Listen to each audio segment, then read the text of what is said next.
as iron sharpens iron, so one man sharpens another. Or the story. I thought the story, I thought it was a good story. I just felt like it was parts of the story that lagged a little bit for me. Your cadence, man, it captivated me.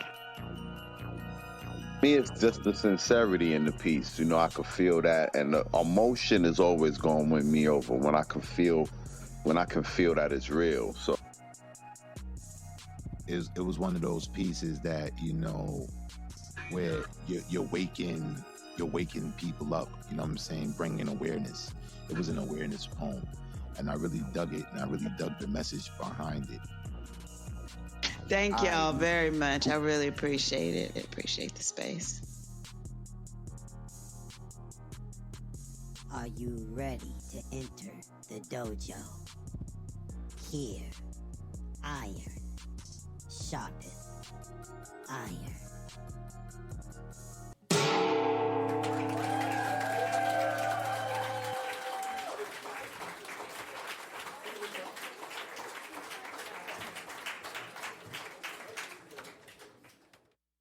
Can you spare some change?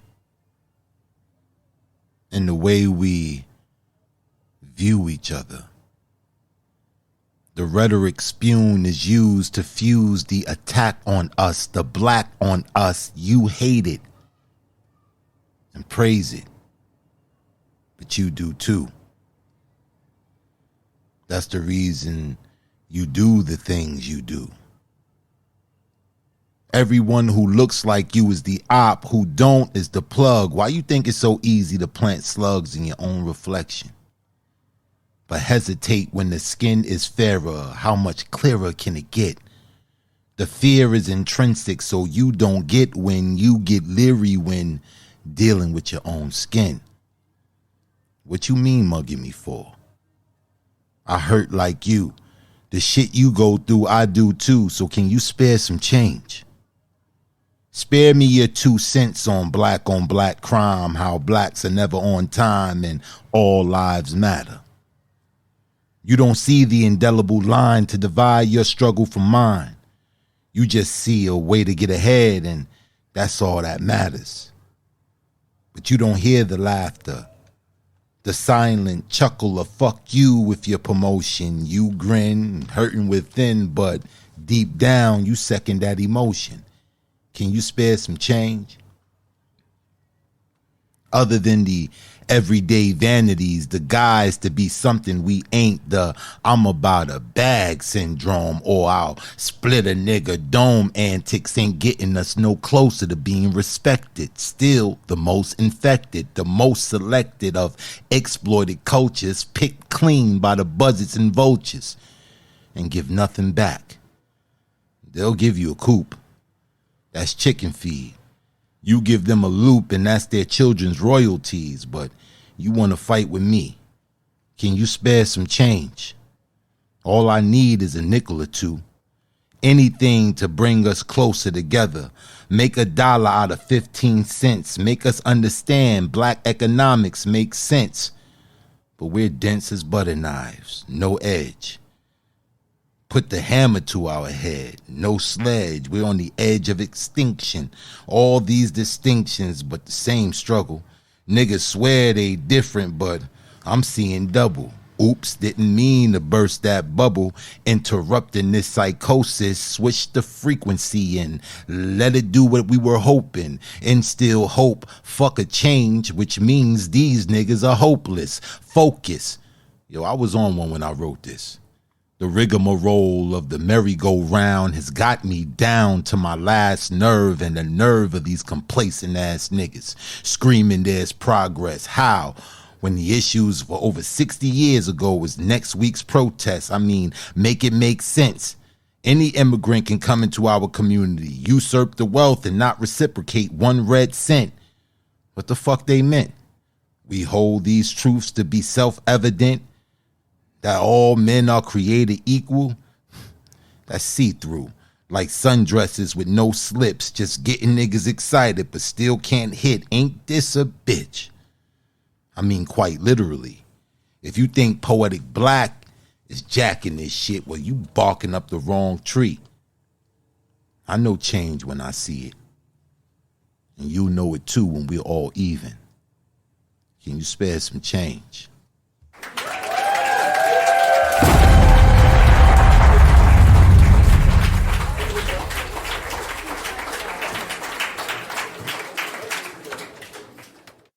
The rain. It reminds me of love. Bursting in at unaware, serene it would seem, just from the window though. Just know my windows are sealed with pain. So from the outside, you can't find the raindrops, and my teardrops are aligned. Love is similar to rain, and I fear going out in it. I mean, however, embracing or whatever it is I'm chasing, I find myself often lost in it. Wondering by chance if I could just catch enough in my hand, but soon I'm found nearly drowned in a monsoon leading to the whirlwind I often drown in, and I'm drowning. No love, no love preservers to save my life. And I'm unsure if the thunder and lightning is exciting or frightening. It's too scattered like showers, like love, flooded with emotions, drenched with obligation and compromise, all while it's storming. The flow of the undertow makes me want to just give up. Because it wasn't as warm as it was. The rain, I mean, it's making me cold. This is love I'm speaking of. I think I'm getting sick of love. I want to remove this soaked attire from me. I mean, removing love entirely. All those drops falling, it tires me. I just want to go inside. I just want to have the ability to warm myself with some loneliness.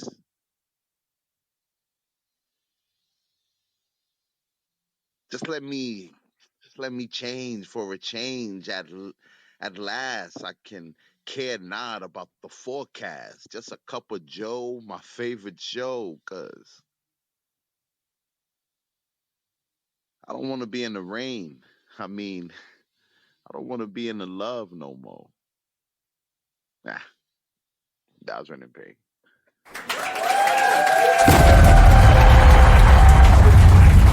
Welcome to another episode of Iron Sharpeth Iron. I'm your host, Poetic Black. My co-host, Mr. Written in Pain. What it do, my brother? We wasn't here last week, man. What's good with you, man? Yeah, we cancel Iron Sharp as Iron for Yeah. some legendary fight that was anything but fucking legendary. Tell us. Yeah, man. It was legendary for me. I tell you that. It was very legendary for me. I've been calling that fight for like the last 3-4 years. I've been calling that. You know me and my brother, we be going back at it, back and forth about boxing. He swore Errol was gonna just do Bud dirty. I told him, man. But it was a dope fight, man. You know what I'm saying? I guess, man. Like I said, man, it looked kind of one-sided to me. I felt like we could have did this show and watched the fight at the same time. But here's the thing. Here's the thing. What's up with this, man? Listen, I was gonna talk about this last week, man. What's with all of this? Listen, man. Is it Jamie Foxx or not? You Is it falling into Jamie it too? Foxx you fall. or not? He do look a little light skinned, man. He do look a couple of shades lighter than he usually look, man. I don't know, man. Everybody's saying that's a wish version of Jamie. That's a wish version of Jamie. Man, I never heard, there's people I never heard talk about nothing conspiracy. There's people I've never heard talk about cloning or anything, man. My pops, who pretty much stay away from most conspiracies in his old age, Even he was like, "That's a clone," and it bugged me out. I was like, "What?" I never heard. My pops don't say no conspiracy shit. He said, "Nah, that's a clone, bro." I was crying. You be surprised, man. I think they've been cloning people, man. They've been cloning people, man.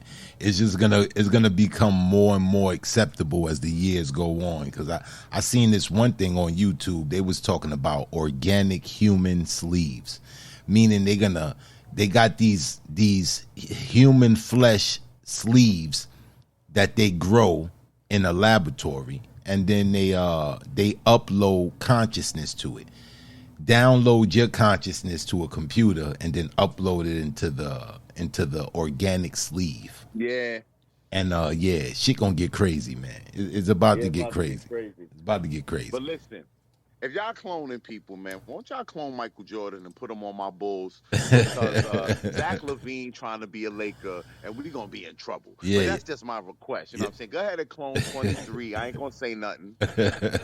And bring them on back to Chi-Town.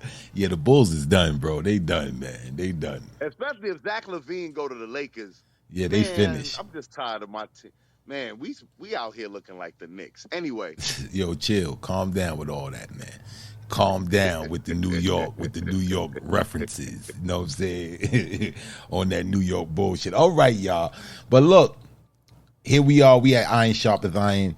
If this your first time coming to the show, if you want to spit, it's easy. Only thing you gotta do is type iron in the chat. Type iron in the chat, and we'll definitely put you in the queue. But we got a couple announcements, man. We got a couple announcements. Now, look, man, we told you guys, a few weeks ago, I put us in our new track in for this competition to see who will open up for this annual concert that they hold in New York. And the composition is doing pretty good, man, but we still need you guys' help. We need y'all help, man. We at the final 10. They about to cut for the final 10. Currently, right now, we're in 6th place. So we're still within the confines of the final 10. But we need to get closer to that list, man. I think that we can do it, man, with your guys' help. You can vote. What I'm going to do is I'm going to put the link up in the chat. I'm asking you guys to go ahead and vote. You got the link. You can vote twice daily. Put a couple of votes. If you can remember, is in your mind. You know what I'm saying? Throw a couple of votes, because we're coming with straight spoken word. So we have an opportunity to put on, what I'm saying, not just for the group, but put on for our genre, man, and bring spoken word to the forefront.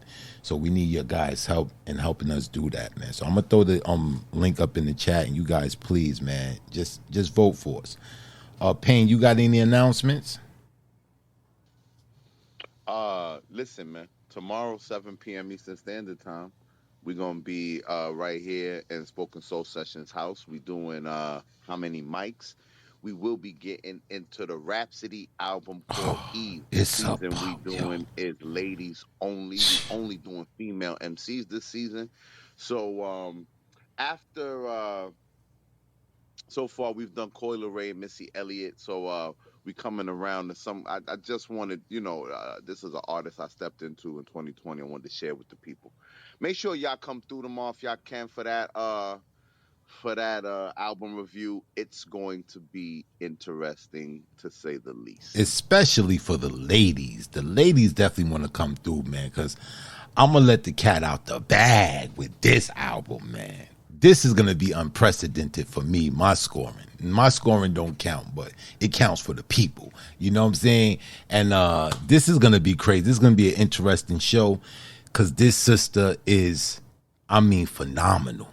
Like phenomenal.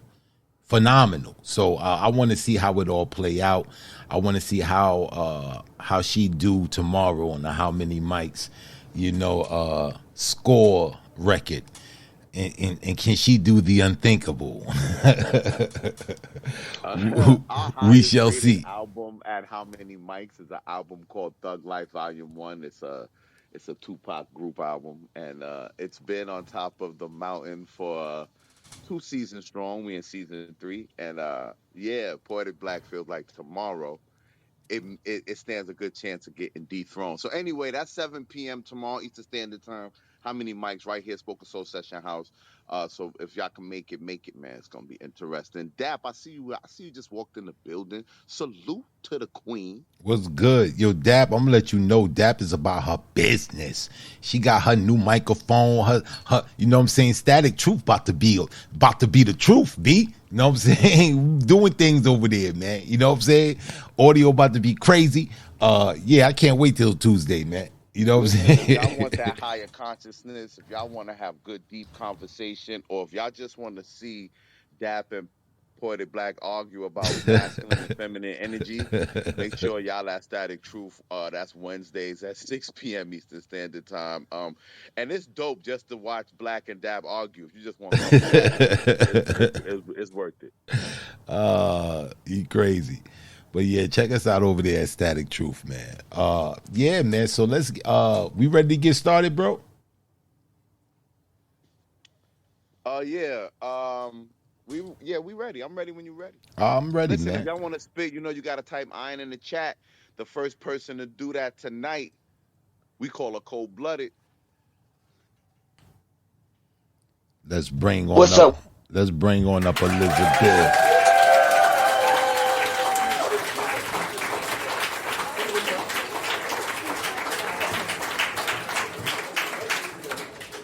Miss. What's going on, Lizzie? Yeah, you know what? I was called cold blooded last night too, and they didn't even know my name was cold blooded. So, I like this nickname, but I need a favor. I have something special for you tonight, a collaboration. Ooh, I Would you like bring up it. Tinder Mist? Oh, let's get it. Let's bring Tender Miss on up to the stage, man. Let's bring Tender Miss on up to the stage. What's going on, Queen? All right. Oh man, this is gonna be a treat. What's the name of the piece? It is called Zerbert's Adult Playpen. Ooh, I'm liking the title. Y'all about to do something over here. Don't bring black coal out. I'm telling you right now. Don't It's not bring what you black think. coal. It's not All what you right. think. I promise you. All right, all right, all right. I'm just Don't making get too sure. excited over here. All right, the mic is yours. Why do people emotionally leave without packing up their laughter? And why do they depart taking them instead of the one hurting? And why do we bleed for those who only wield a knife? Why is love a battlefield and not a song of life? Sometimes our hearts hurt with the ouch of expectations. Sometimes admitting that we need to learn something new grips our souls in desperation. The fever changes our pitch, and the love we had for ourselves leaves us in a ditch where only our eyes cry, leaving us blind with the water well's crimson tide, silencing the songs meant for our war torn hearts. Although we dance from point to point, that doesn't mean we get to meet our heroes at our peaks of lessons anointing. Maybe on the edges of frequency, we can dull the blades pointing where our necks once laid in the comforts of childhoods made brief against the adult strife. We leave those who need us most when it's ourselves that no longer get fuel to fight. Sometimes my heart burrows the burden of self sabotaging myself. Of unmet anticipations, of expectations, growth can feel like a journey through the deserted train stations. Yet the fever pitch of change, I find the seeds through desperation. I find my transformation in the roots of my liberation. Falling teardrops from my eyes, it's all a blur. The past, unless it's in the dead of night, bringing back cruel flashbacks. Learning self-love, pouring into my wellspring, letting my flowers grow vibrational frequencies of healing. My childhood innocence is but a distant dream. The blade of adulting is harder than it seems, so en route I abandon myself. Blaming others for my self-deprecation, this is the self becoming aware of myself. Learning to parent oneself. Looking in the mirror, seeing my inner child smiling back at me. She's saying, Why put A bands on their oopsies and not yours? How does your eyes dry when there's no tissues for your orbs? I just want to sing like on one acorn with the natural gifts that is in the forgiveness forge. Can you help me? Do you still love me? Giving hugs to me when I feel lonely? I don't know what this means to be adulting, but I would feel better against the bitter weather if we faced it together. Would you be my friend again? I can teach you how to smile again. All we do is go within and dance during playtime while we play pretend.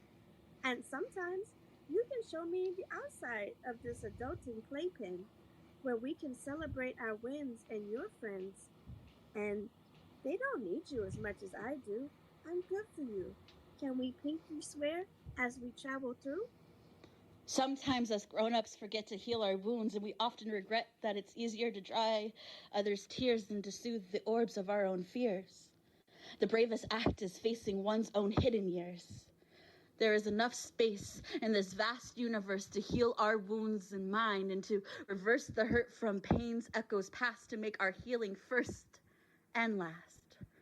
I still love you with every beat and every moment of triumphs and in defeat. I'll hug you when loneliness casts its shadow. Together we'll find our way even when we don't know. Adulting can be hard, but I promise together we'll make it together. Let's be friends again and teach me how to smile to break the chains. Let's dance during playtime, play pretend dragons, and flying the exploration of the world out of this adult playpen. So here's my pinky. Give it a zerbert of a kiss. Me and you, we're healing.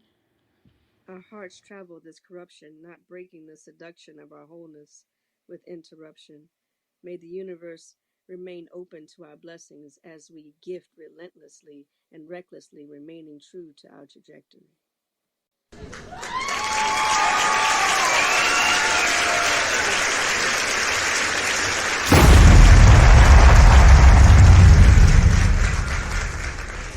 Wow. Wow. Wow. Can I get the title to that poem one more time? Zerbert's adult playpen. I'll put it in the chat. Zerbert's Adultin Playpen. Great title, man. Off the bat, you know, the characterizations, both of you, because I thought it was one person doing both characters. But as the poem went on, I realized both of you each did a characterization of like a child. Spot on. Spot on. Spot on, man. I really dug the way you guys intertwine your verses. You intertwined your verses, man. The sentiment that I got from this was the residual damage of childhood trauma. You know, we talk about baggage all the time. And the baggage, you know, that we carry from childhood trauma, things that affected us that we never really addressed. You know, we take it in our adult stage and we just go with it. And we never really address it. And sometimes it comes out. It comes out in a relationship. It comes out in our social life. And I thought this poem was dope, man. I thought it was dope, and I really dug the sentiment behind it, you know. And I thought you guys were spot on with the delivery, but I'm gonna let Payne talk about that. Great job, both of you guys. Payne, what you thought about it, brother? Man, the delivery from both of you guys was just excellent, man. Especially the interpolation of being like a child. I thought that was so dope. Um, I thought that was dope, and it was really, really easy to kind of fall into the spell of the piece because of how well both of you guys delivered the piece. The writing in this piece was crazy, and it was just relatable. Um, I thought this was an excellent collaboration. You know, I'm not a fan of collabs that's kind of like you go, I go. I like collaborate.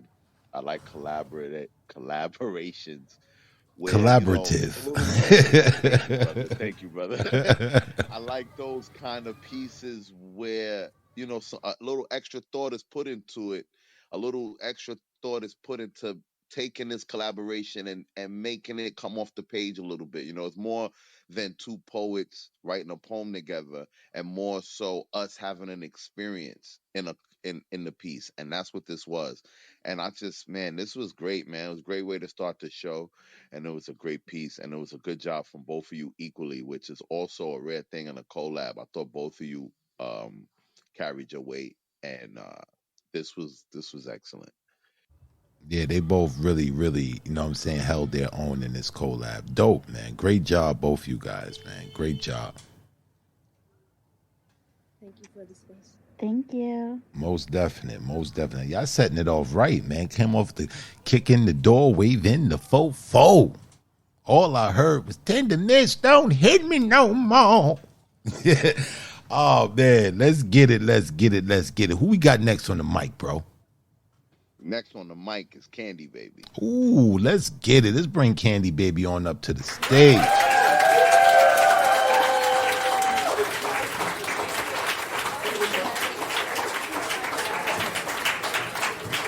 Hey, Candy Baby, what's good with you, Queen? I'm feeling good. I'm looking good. And then I mentioned I'm looking good. Oh, I feel good too. Ah, say that shit. That's what I'm talking about. What you got? What you got today for the people? Today I'm going to do this poem called "Be Gentle with Me." I just wrote it. It's the hood version of a love piece. Okay. 'Cause, yeah, hood chick. All right, Let's get it. Let's get it. I'm ready. Hold me in your arms, but be gentle with me. Assure me that my body placed in your arms is a place of safety. A security blanket in a world so cold, icicles form feelings, safeguarding my mind from the down lies leading to typhoons of trickery.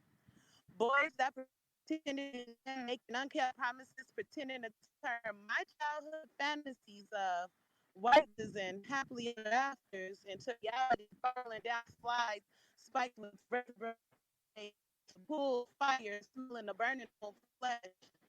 Extinguish the embers of anguish, allowing sounds of your heartbeat to mollify my thoughts of not the harm they did, but the purity of each beat of yours. Quiet the obtrusive thoughts of past innocent quarrels turned to fury, rage, rafts, ending in the taste of blood wiped by a lover's fist. Your gaze slowly replaces caterpillar. Open my thoughts to uncharted grounds where love's found a sacred garden once locked. You've handed me the key. Hold me in your arms, but be gentle with me. Affirm your arms holds protection impervious to whispers of whose survival made me to be. Understand loneliness in this cold world created icebergs formed in the place where my heart used to be. Surrender my fragility of loyalty.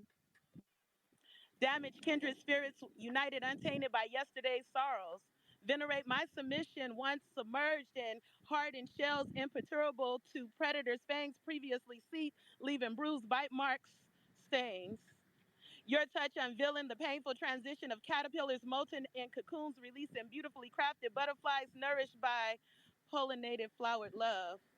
Hold me in your arms, but be gentle with me. These unfamiliar explorations, I'll willingly follow your lead. Unlocking the chastity once sacrificed for riches, diabolical demons attempted to destroy, defeated by shots by Cupid's arrows. Saged and illuminated angelic lights contriving, you can be trusted with all of me. As the sun sets on sorrows, yesterdays we walk hand in hand as you pull me in consciously into the horizon, hopeful this love will last in eternity. Hold me in your arms, but be gentle, cautiously caressing me with words of wisdom, silence and sardonic words stagnating me of who and what I wasn't worthy and what they said I would never be. Remove the ceiling, show me the connectedness of our soul ties in the atmosphere, creating constellations for our unity to shine, for the world to admire as we serenade them with the symphonies of our love until the end of time. Candy Baby. Y'all gonna keep playing.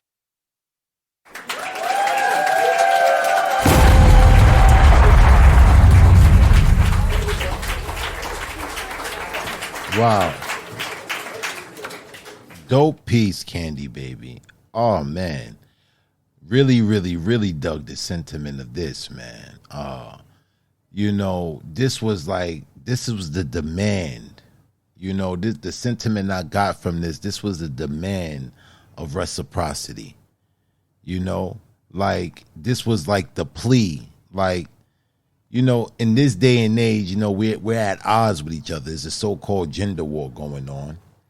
And we're at odds with each other. But I love the sentiment of, you know, you brought this to the light that look, be gentle with me. I'm trusting you.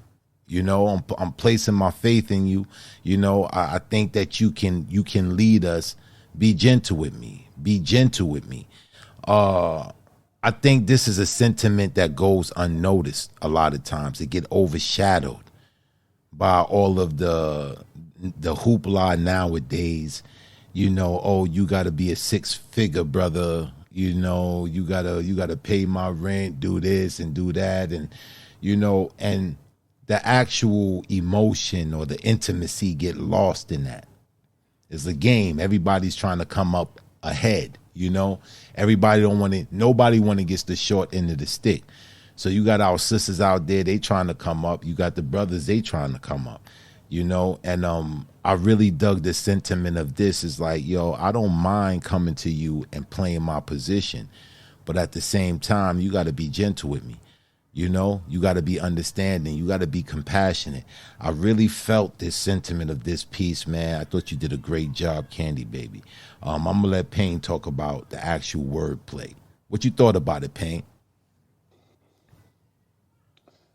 This was a well written piece. Um, Candy Baby, did you just recently write this? Is this new? Yes, it's new. I just wrote it. Can you hear me? The red bar is like right Yeah, above my. you went in a little bit. We heard the poem, but you was definitely Megatron was trying to get you a couple of times, but you good right now. Okay. Yes, I just wrote this piece. Yeah, I could feel that you was not your delivery of the piece, like you weren't that familiar with it, like you haven't read it that many times. Um, No, the kids oh, were sparing me with these water guns while I was reading. That's what was going on. okay, okay. So yeah, man, I agree with everything Black said. It's just for me a little bit because I know you said it was a hood love poem, and I got that. But I would just need you to kind of engage what you're saying a little bit in your delivery and just show a little, try a little tenderness, because you was kind of DMXing me with your love. You know what I mean? You was kind of, it was real gangster. And I was just like, for I just want your delivery to kind of line up with what you were saying a little bit. Because again, I understood what you said when you said it was a hood poem, but I would just need you to sweeten up your delivery just a little bit for the effect of what you're saying. Bang to the boogie, bang, bang. I'm a gangster. I'm just playing. Uh, oh man, but yeah, definitely dope piece, Candy Baby. Dope piece, man. All right, all Thank right. you. Thank Most you guys for the space. See most you next definite, week. most definite, sis. Most definite. All right, Paint. What we doing right now? Who we got? Nah, listen, man. Leave leave my brother Mouthpiece alone, man. When you start humming that song, I already know what you going, man. Been living most our lives living Let's in bring Mouthpiece up to the paradise. stage. Oh man, this dude, man. The views of Written in Pain does not reflect the sentiment of Spoken Soul Sessions or Iron Sharpeth Iron.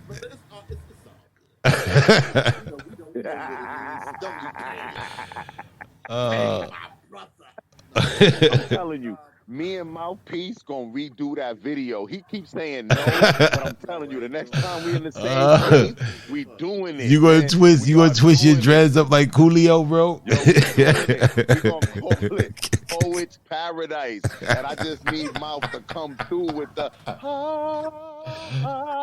got the bars. You don't gotta worry about the bars. I just need you to do what you do. Oh man, this dude is crazy, man. Listen. Let me tell you something. Man, I'm gonna beat your ass. But, gonna rock you in the fucking. You can't catch me. I can't. I just wait till you stop. You know what I mean? But now, I got a piece for you. Let's get it. I'm fucking laughing because this asshole. Yeah, man. Don't let him get you, man. Don't let him get you, man. I would do that shit. You know how he be doing that shit, hey, man. But I got a piece I just wrote. It's some new shit finna spit on the block. Iron versus Iron. What's the name of it? Here we go. I ain't got no name for this shit. Oh, it's untitled. We'll make a name. If it's that dope, we'll make a name for it. Let's get it. Oh, y'all gonna do me like that, huh? Okay, all right. Y'all ready for this shit? Y'all ready? It's all right. Y'all ready? We ready. All right, here we go. All right. I said, I correct without auto. Interject my star status into the cosmos. Stimulate while I articulate. I'm a porno. Lyrical umbilical cord pouring what I know into what they don't know. My bio was complete, solid as concrete, with the least statistics. Skill set defies metaphysics. Navigate through what the haters make via international logistics. While speaking with the dialect of mystics.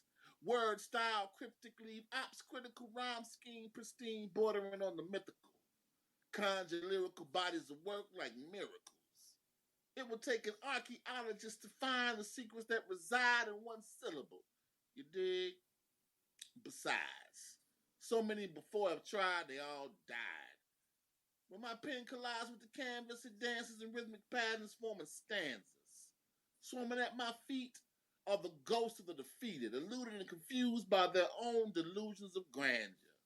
They came with that beef, so I put them out to pasture. No bullshit. When the moon's lit, I forfeit my humanity, drastically changing, savagely attacking and hunting anything with a heartbeat within a 30-mile radius, resulting in multiple fatalities.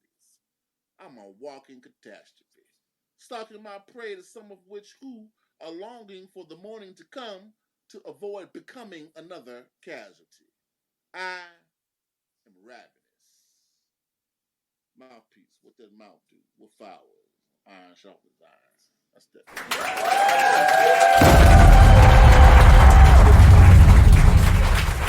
Wow.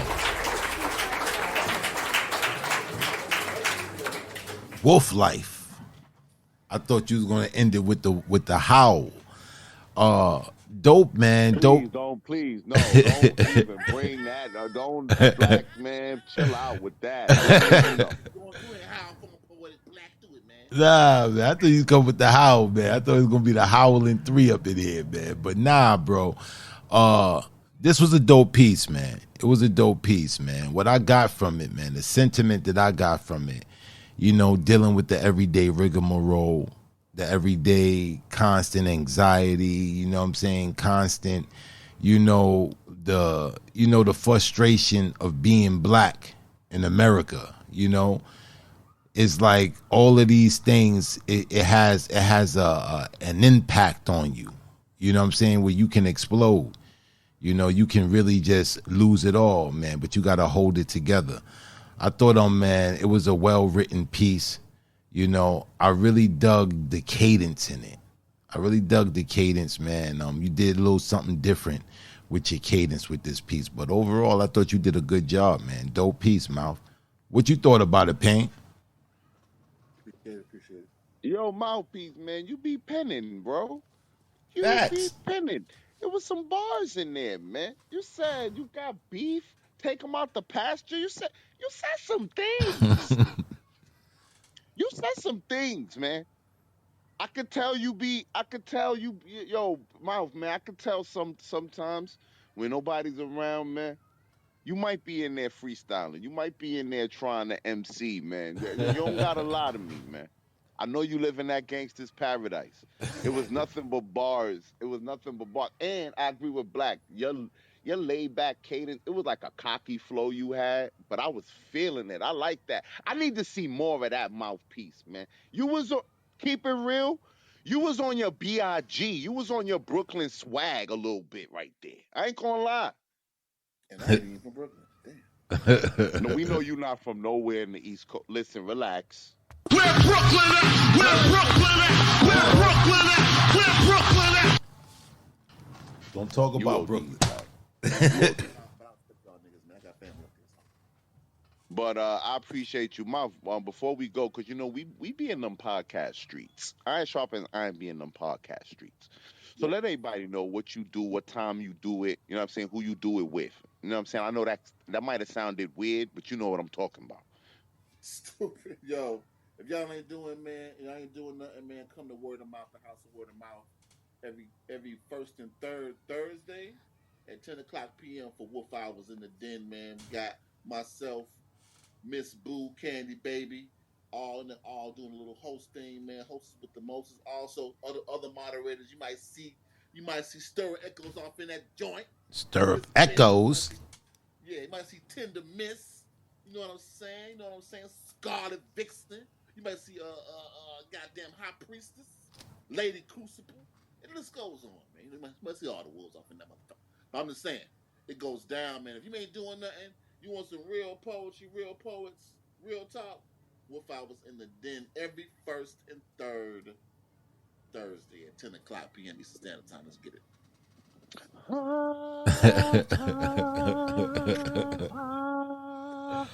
I gotta get that drop. I'm getting that drop, man. I'm getting it. He sold it. He sold it, man. I'm getting the drop for you, man. Yo, Marcus, man, listen, I see you.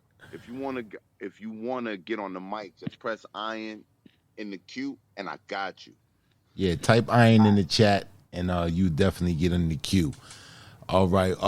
What we looking like, bro? What we looking like, man? Mouthpiece got bars, man. Mouthpiece got bars, man. You know what I'm saying? Bro, you can't be hanging out with Coolio and you can't spit, bro. That's a given. He can spit an easy 16. Easy. Easy. All right. So who we got next on the microphone, bro? Next on the mic is my bro, Sincere. Oh, it's up and it's stuck. Let's bring the bro up onto the stage.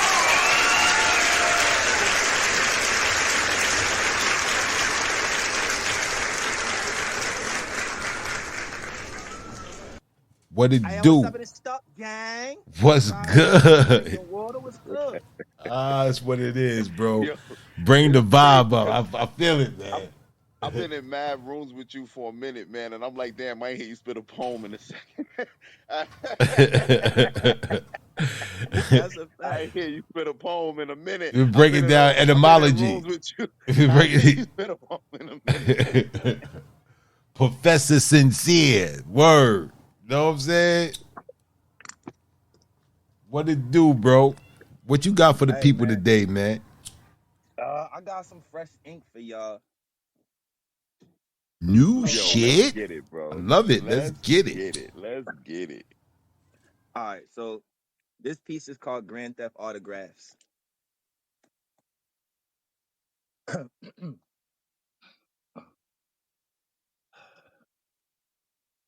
Grand Theft Autographs. So one night, in low sentence, Grandma started gangbanging on a paragraph. And when the paragraph was covered in ink, the line started to think, you know what? You know, my sections is made to pair with grass. So the grass grew to gargantuan size. And the lines knew that prescription writing was the path that the doctor prescribes.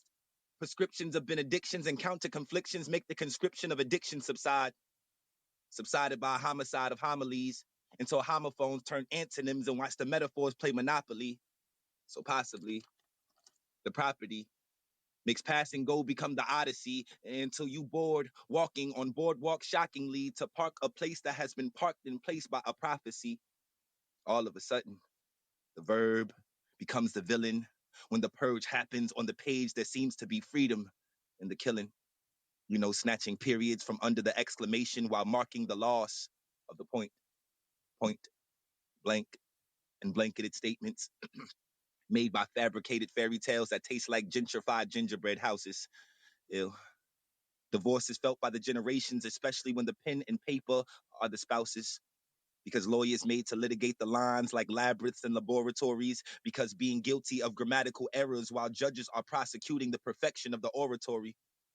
Sentenced to a life sentence while writing my life in sentences. Made to run on without punctuation, commas become comas, so being ill to alliteration makes one feel so, enunciated. But lines stopped by patience being held back by the commas make parentheses like home. Those are accommodations. Living in a neighborhood of nouns. Violence made by vowels, screaming, A-E, I owe you a ass whooping, is what the vowel said to the consonant. Adding value, giving 2 cents to the common sense. That's $1 in a dream. So who's buying out the screams? I think there's a sale on souls, so this discount has a discount on the stream. When rhetoric turned regime, a regime made a reality turned virtual, because it's all a game, until the game theory becomes cultural, beyond the border's grasp, to tour a past of morbid laughs, stealing silence out of the sentences, the wholes and halves, feeling really criminal in intention. So I guess I am guilty of a grand theft autograph. Sincerely yours. Peace. You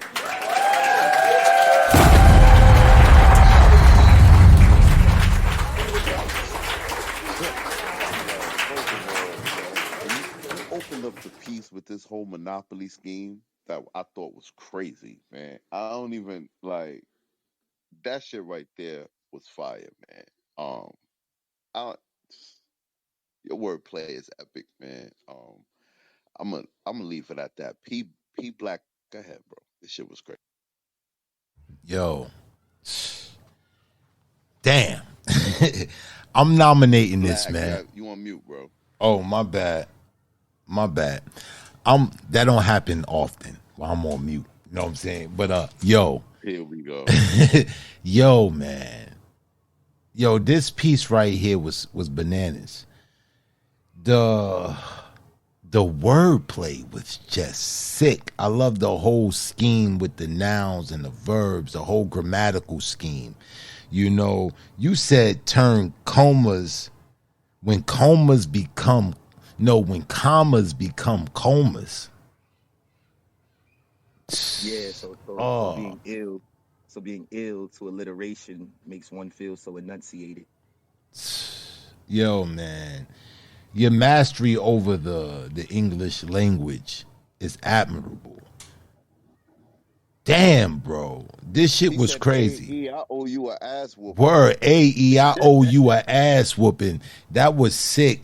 Like, man, the wordplay was just crazy. I'm nominating this piece right here, Grand Theft Autograph. Grand Theft Autograph. Yeah, I'm nominating this for the title of the show, Payne. What you think? You second that? Agreed. Absolutely. Yeah, this was fire, bro. This was fire. Like, damn, man. I'm stuck off the wordplay, man.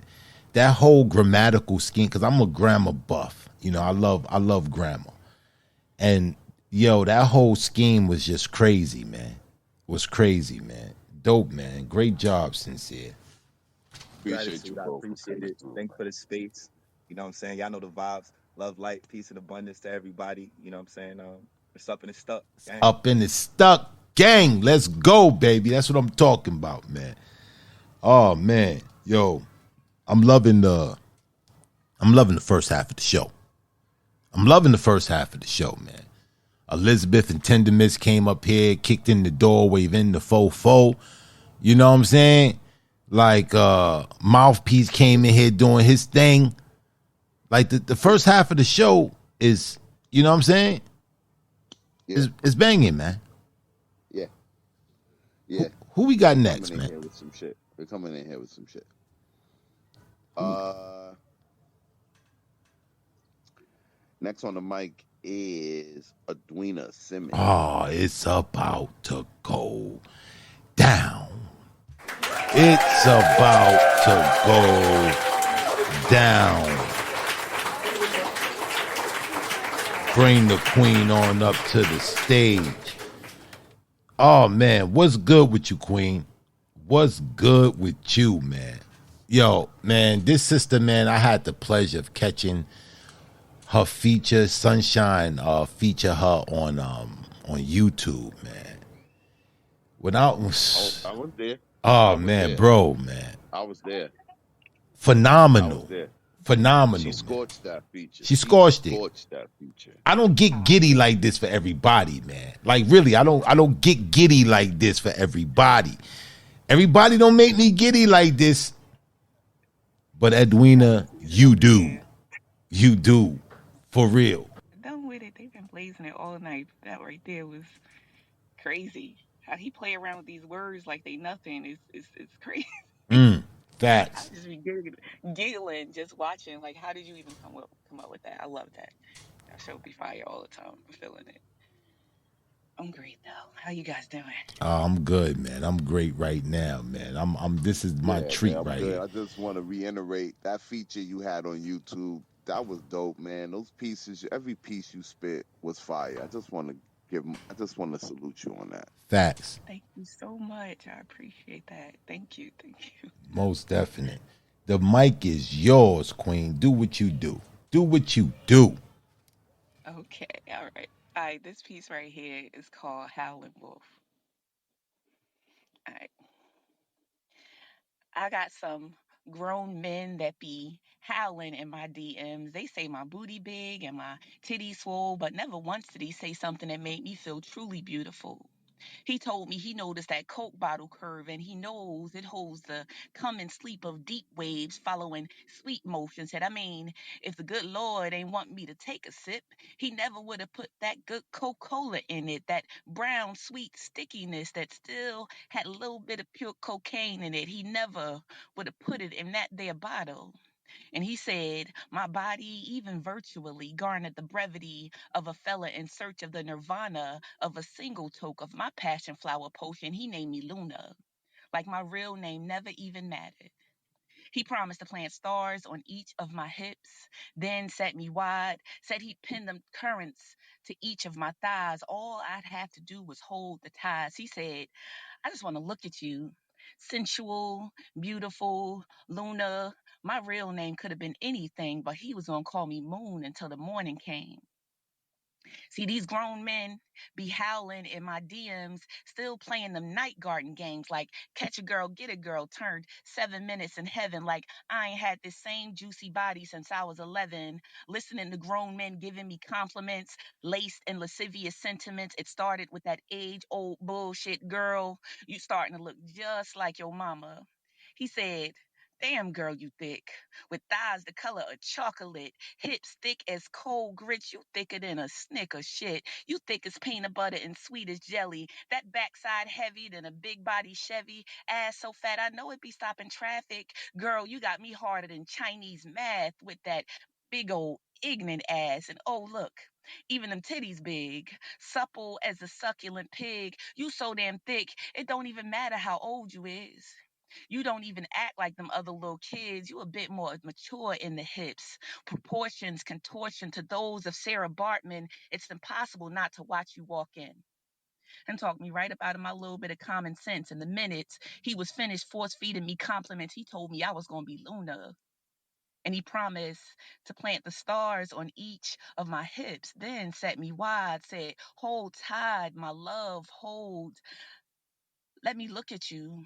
Sensual, beautiful, Luna, my real name never mattered. And after he pinned the currents to each of my thighs, left me a spectacle in the night sky. Hold tight, my love, hold. Let me sink my teeth, nourish on your meat, pacify on your bones, supple, succulent, Luna, my real name could have been anything. See, simple men had formed the habit of telling me I was going to be their moon. Hungry, howling wolves with nothing else to do kept calling me Luna, as if my real name didn't mean anything. And together we'd share in the acts that solidified that fact. See, back then I let whack men that didn't even know how deep the ocean is baptize in my waters, while they bastardized my body as they flayed my flesh. Let them hold onto my whole sky with childish hands that only wanted to hold something for the night. Men who lacked the capacity to be constant gardeners plucked up my sweetness for a whiff, disinterested in any meanderings past morning. Indifferent to the duty of tending this abundant garden bed, but what can one expect from a lunatic? A wolf driven only by the id mind in search of food of the fast kind, something juicy to sink his teeth into completely, and a moon that he could howl at until his gonads was empty. Pusillanimous wealth and wolf pups talking slick business to women willing to subsist off the simple syrup of sentiment, as if I wasn't meant to be an endless supply of dark decadence, as if I ain't the daughter of dawn and the mother of miracles, as if beyond this ass I ain't black and magic already, as if taking this ride wasn't meant to blow the minds of a fella trying to slide down my hips and rolls without keeping his hands and feet inside of this ride at all times. See, baby, I haven't been blind to your kind for a long time. You the kind that's good here for a good time, but never a long time. Pretentious, pretended to be innocuous, so-called nice guys, handing out bouquets of compliments. Feels like I'm imbibing on cheap wine laced with sweet lies, and it blows they mind when they can't get in. Boundaries turn to walls when no one will respect them, and the moon is meant to watch them night garden games from a distance, and in her fullness embrace the flattery of a howling night, looking at a world devoid of spiteful light.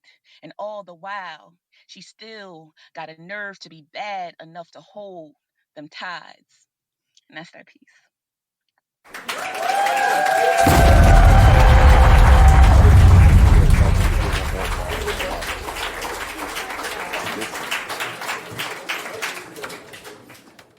Uh, I thought your delivery on this piece was flawless. Uh, it definitely lended itself to the content of the piece. Um, Also, the writing in the piece, it was this part where you went on a run where you was doing like the different cat calls, and like some of them I had never heard before. I thought it was you Mm. thicker than cold grits. It was a few of them. I was like, yo. Uh, so I definitely thought you did a good job. Um, just coming from that perspective with that whole, when you went on that cat call run, I was just like, wow, damn.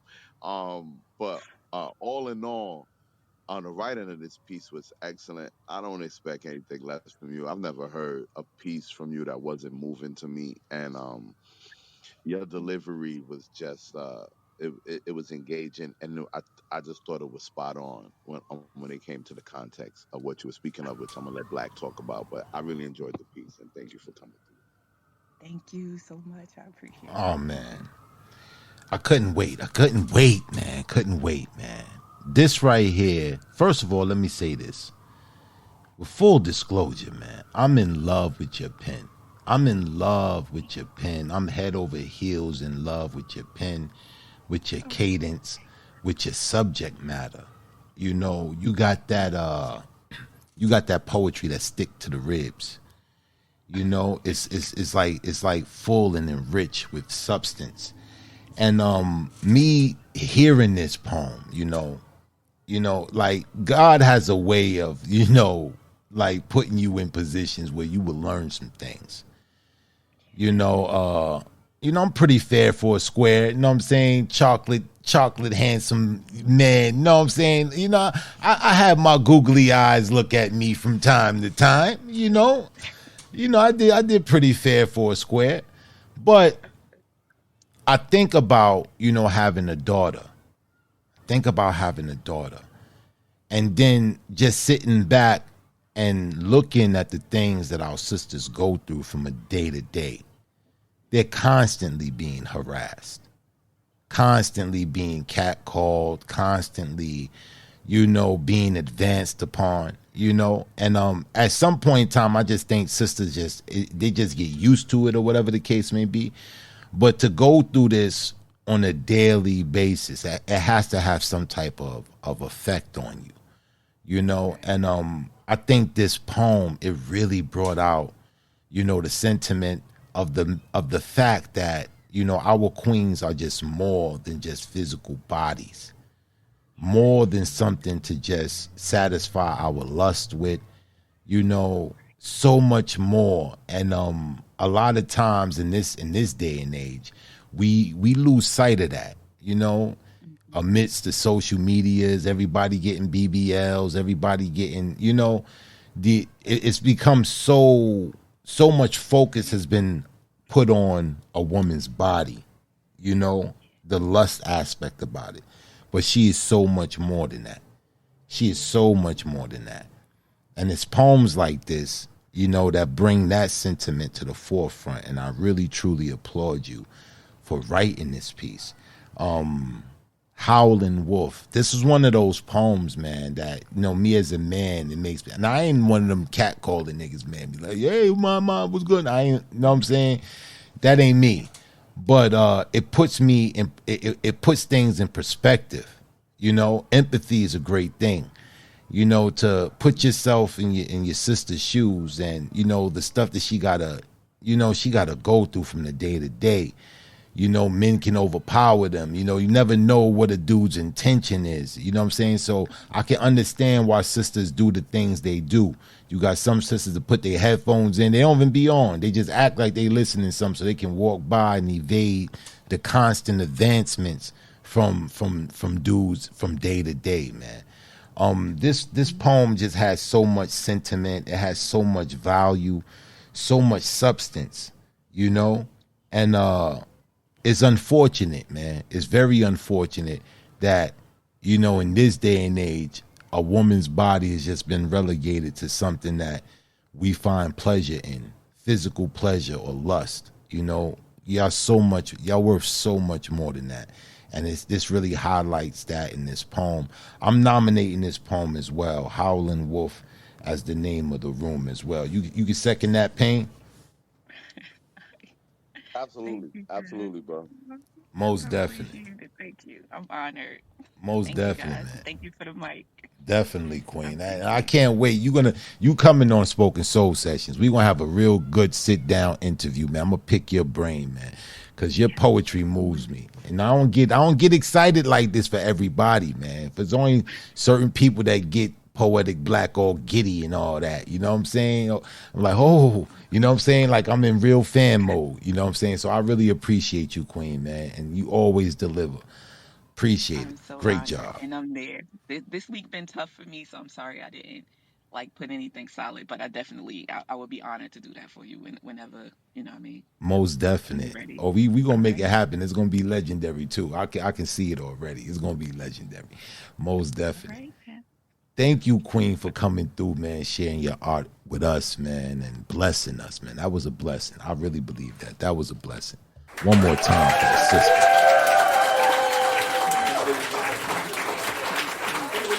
I appreciate Most definite, sis. Oh man, Pain. We about to leave. We got time for one more before we get into the intermission. Uh, yeah, I guess. Ah, yeah, we got time for one more. Who we got coming on up to the stage? Next on the mic is spoken word. Oh, that's the bro right there. Bring the brother on up to the stage. Bring Spoke on up to the stage. What it do, Spoke? It's good, bro. I'm doing well, man. I'm sitting in my car right now. It's raining outside. I was gonna go in the house, but I heard I was coming up next. It's raining like a motherfucker outside right now. I'm about to spit some poetry in the rain outside. Spit it in the rain, man. That's what I'm talking about. The dramatics. You want to go outside in the rain? Let's get it. It's dedication. That's dedication to the poetry, man. Let's get it, bro. All right, cool. This poem is called "Bad Guy." Um, Maybe you'll be able to kind of get where I'm going with it. I don't know. It's very new. It's kind of it's pretty new. How dare you point a finger back at our black power fists? How dare you recognize the evil within you? How dare you be like a speeding bullet towards your own people? What makes you think you can challenge us?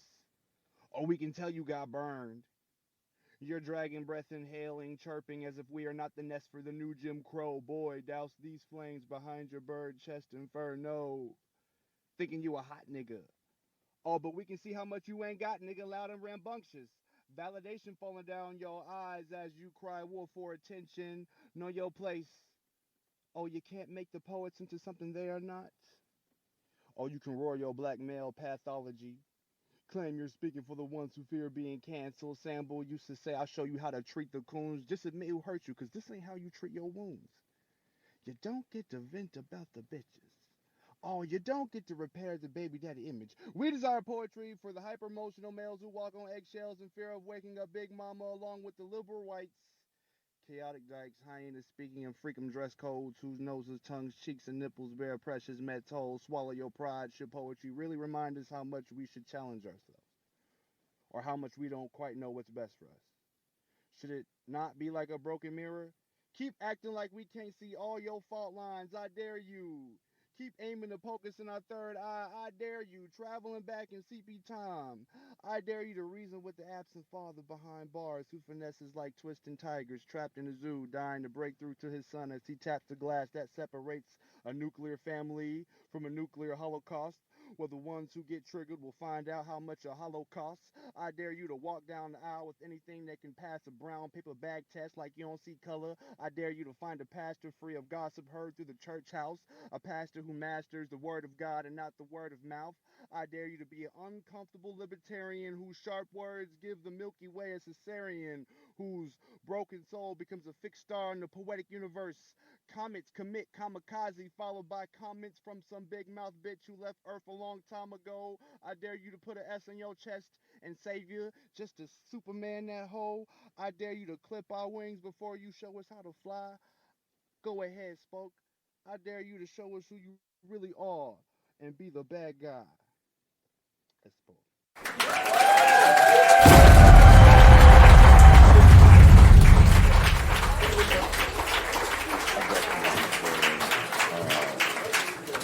I definitely was feeling your delivery in that piece. What was the name of it again? Bad guy. Be the bad guy.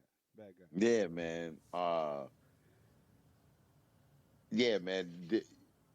I felt like I felt like you was talking to me, man.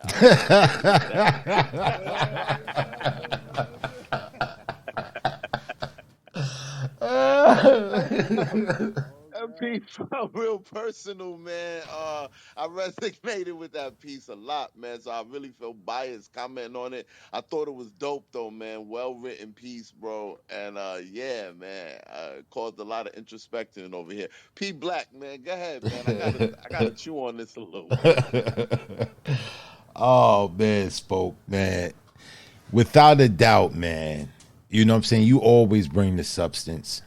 You always give us something to think about, man. This was no exception, man. This was a dope ass admonishment. This is what accountability looks like. You know, this is standing in the mirror and laying it all out, man. Like this was an inspirational poem, something that we can aspire to. You know, go in the mirror and look at yourself, man, and confront your demons. I agree with Payne, man. So well written, so well performed. Like you're different, bro. You're different, man. Like you know, I had the pleasure of interviewing you, man. I had the pleasure of interviewing you, man. And your poetry just hit different. And if anybody ever seen this brother perform live, you know, you see what I mean. You know, it's very conversational, very real, very down to earth. His cadence, the way he intertwined the poetry with conversation is just phenomenal, man. And this was no exception, bro. This was a dope ass piece, man. And it hit nerves. You know what I'm saying? It definitely hit nerves. You can't listen to this piece and not let it hit a nerve. And I think that was the intent of it. I think that was the overall, you know what I'm saying, aim of this piece is for it to resonate with as many people as possible, man. And on some king shit, this was dope, bro. This was dope, man. The Bad Guy. This is another nomination, man. It's my third nomination, man. I'm throwing this in the bag too, man. I'm throwing it in the bag, man. Hey, I appreciate it. Hey, shit, thank you. No, I definitely. I mean, I'd like to say, man, if it don't hit a nerve, man, it's hard for me to write it. I have to like touch on something, you know. So, you know, it just gives it more, you know, spice or just more of a inspiration to really dive deeper into it. You know, so definitely. Yeah, man. Definitely, man. Dope piece, man. The Bad Guy.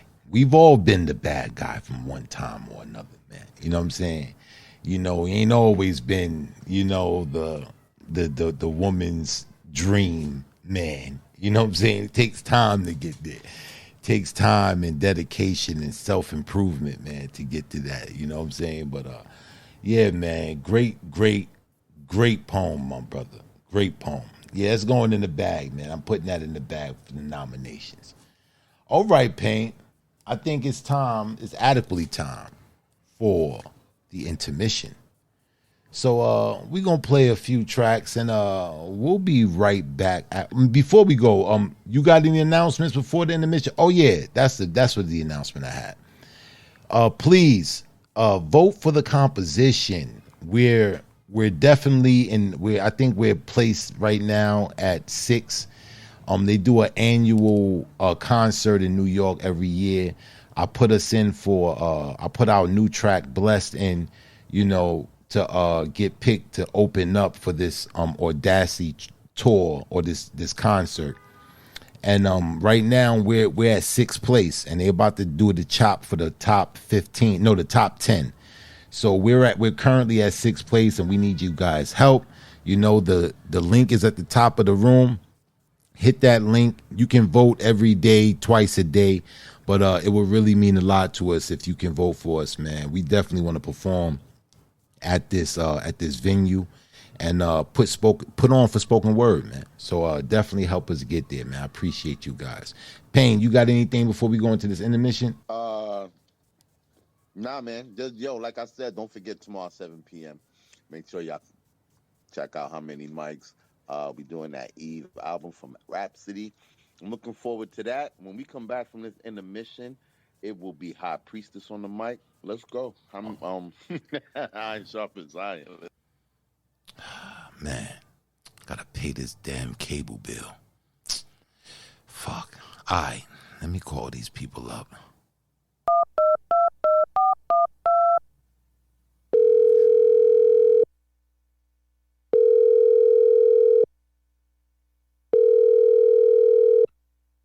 Welcome to Highway Robbery TV, where we offer you thousands of channels of shit you're probably not going to watch. Press 1 if you'd like to speak to a representative about getting new service. Press 2 if you'd like to speak to a representative about your old service. Press 3 if you'd like to pay a bill. Press 1 if you'd like to hear your balance. Press 2 if you'd like to hear the minimum payment. Press 3 if you'd like information on your last payment. Press 4 if you want to enter a new card. Press 5 if you'd like to edit your old card. Press 6 if you're paying by cash. Press 7 if you're paying by cowrie shells. Press 8 if you'd like to offer up one of your children. Press 9 if you want to donate blood to pay. Press 10 if you're paying by debit card. Press 1 if... Please hold. Your business is very important to us. You have 4 callers in front of you.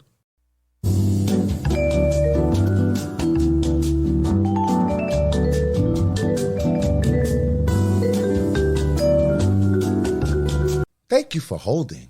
Your business is important to us. You have 9 callers in front of you.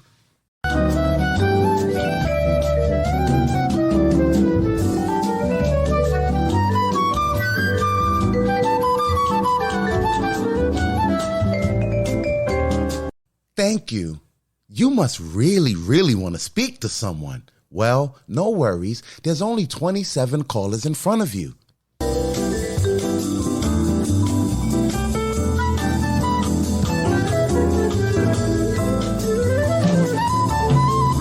You're still on hold? Wow. Well, lucky for you, you're next. Please, in a few short words, tell us about your call. I want to pay the remainder of my balance of $163. I'm sorry. I couldn't catch that. Please, tell me in a few short words about your call. I want to pay the remaining balance of my cable bill of $163. So, you'd like to pay your remaining balance of $573? Am I correct?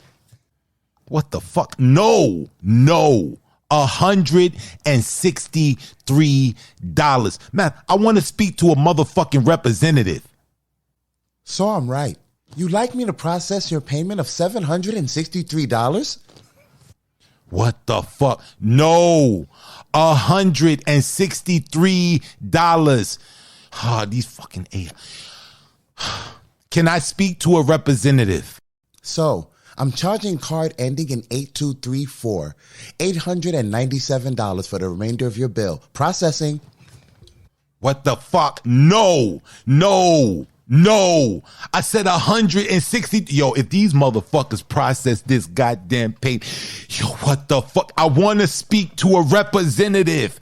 I said $163. No, cancel processing payment. Do not process the payment. Mr. Black, your payment has gone through successfully. Please hold for a brief survey, and thank you for staying with this company. Have a good day. Thank you for coming to the survey. Were all of your needs met today? No, all my needs was not fucking met. No, bad fucking service. 0, -0. I want to speak to a representative. Yo, what the fuck, man? Oh, man, yo, they done fucking took all this money. Oh, man, I want to speak to a representative.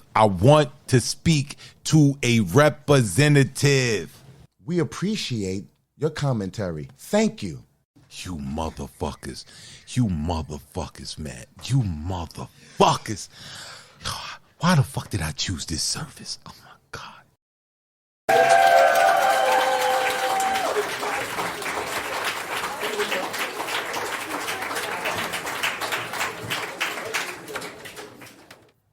I said that I loved her.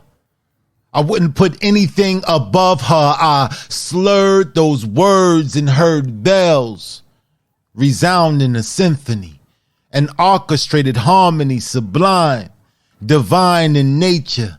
The way she corrected my stature, fed fuel to my future, and nurtured my life. A wife, she was beyond that. I wanted to be more than just her man. The hand she used to soothe her pain. I wanted to reside in her veins. Be the blood to keep her heart beating. Be the reason she needed to be all she could be.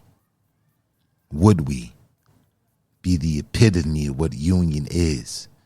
Give glimpses of what happens when substance meets structure. When the touch matches the sentiment and our actions are sincere, there's a balance there. A fear that you may not be given enough. And when that feeling is mutual, you can actually view love for what it is. A balance, a standstill, a distinction between real and fake, a place free from deceit and doubt, a station without stating the words because they're felt, held in the highest regard but displayed in a timid demeanor, no need for mean gestures when love is festered in the heart. And if you start that as the premise, then you finish where you began, with the truth, The proof that a bond bonded on balance will beam triumphant in the end, where you can't determine where friend end and lover begin. It's in that instance love is depicted, descriptive, and plain. Because the aim never really changes. And our way may sway at times, but at the end of the day, we'll find our place right beside each other, united, mended at the roots, fortified at the base, flourish with the fruit of fidelity, sincerity, and the fruition of what God intended us to be in the balance of things. Where all things in its own unique way correlates, that's the balance. When the word we precedes I, and I die without you and never strive to hurt you, that's the balance. So I hope to find us amongst the elite of this discreet group of lovers who will put their lovers' needs above the fulfillment of their own. This is when the house is adorned with the beauty of the home, and may God protect it. And may we thrive to respect it for all it's worth. May we always put each other first, and a thirst to please you. May it always be accompanied with your hunger to please me. And that's the balance of love.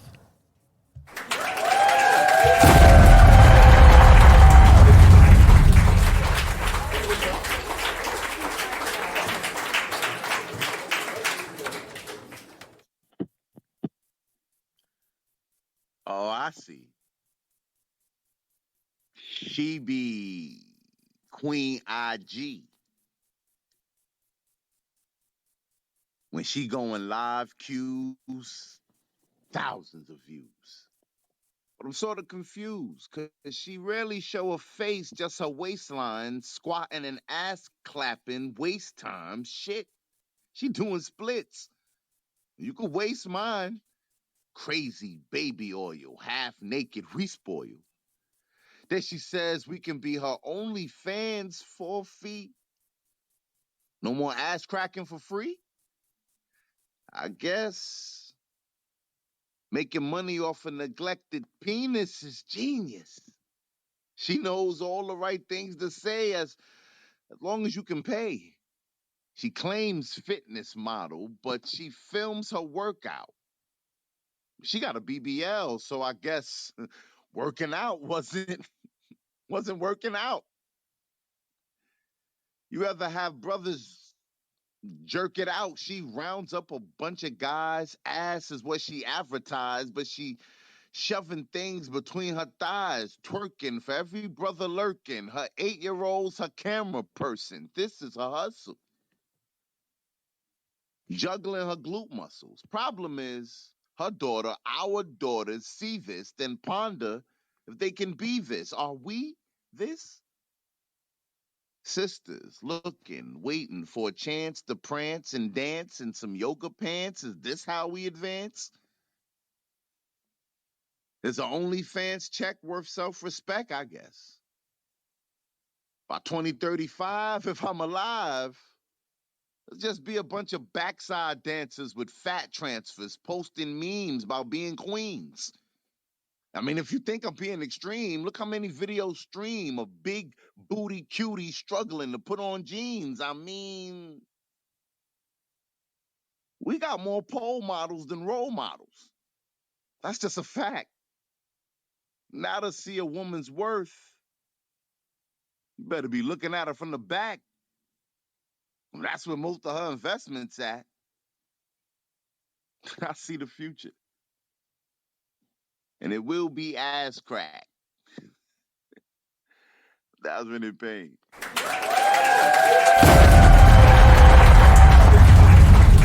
My God. Bro, man. In Slaves of Millennium, in the Slaves of the Millennium, you did some Nostradamus shit in that poem, man. I think you're doing it again, man. Oh, man, it's unfortunate, bro. It's unfortunate, man, because everything you was just saying, man, in that poem, man, was this actual fact. You know, we find value in so many things that's not beneficial. It's crazy. Wow. All right. We back for the second half of the show.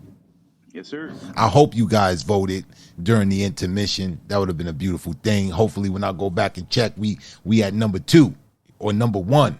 It's a beautiful thing.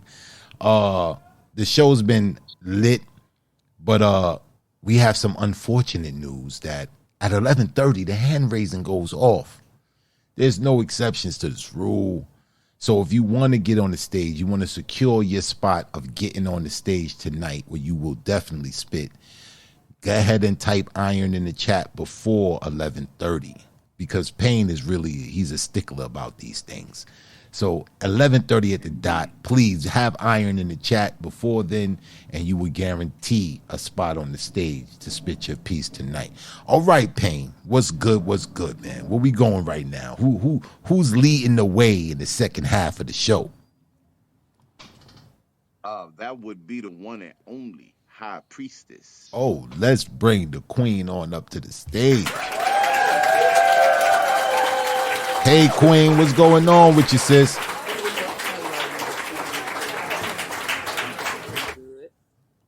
Beautiful. That's a beautiful thing. What you got for the people tonight? So, this is a piece I just wrote, like literally about 30, 40 minutes ago. Oh, brand new. It's called I Love the Way You Lie. I love the way you lie. Something like this. Just gonna stand there and watch me burn. Well, that's alright because I love the way it hurts.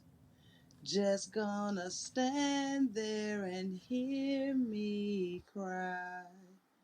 Well, that's alright because I love the way you lie. I love the way you lie. Demons devouring the demonic taste of liquid venom as it drips from your tongue. Savoring the savagery of every lick as you're licking the wounds of a vile creature. Speaking vile words from your mouth. Cutting my skin so deep while penetrating the manipulation. Your steel knife stuck in my windpipe. Even though I can't breathe, I still fight while I can. Drinking the hatred from your cup as the acid eats my throat while suffocating my thoughts. Just gonna stand there and watch me burn. That's alright because I love the way it hurts. Just gonna stand there and hear me cry. Well, that's alright because I love the way you lie. I love the way you lie. Your evil has spoken. Boldly blasting blasphemy between the penetrating poisons perfectively on purpose, while killing kindness softly, strumming your lies on your guitar. Love the way you played your role. You shall receive the Academy Award. And thank you to all who played a part. I'm sure she couldn't have done it without you. A delivery strong as toxins, once, twice, thrice. Lies after lies, lies over lies. Overstanding while understanding more lies inside lies, lies under lies. You're lying to me right now. Your DNA is even a lie. Who the hell you think you are? I just love the way everything that came out your mouth was a lie. Did you stop to think how this would make me feel inside? The hurt, the anguish. You told all these lies with a straight damn face. Thought you was a friend forever. That hurt so bad, I think I'm drowning. You just want all the attention until your lies caught up with you. Now the mountains are moving swiftly. All of a sudden, you want to cry victim. Save the drama for your mama because I love the way you lied to me. Sincerely yours, HP, a.k.a. Lady Crucible.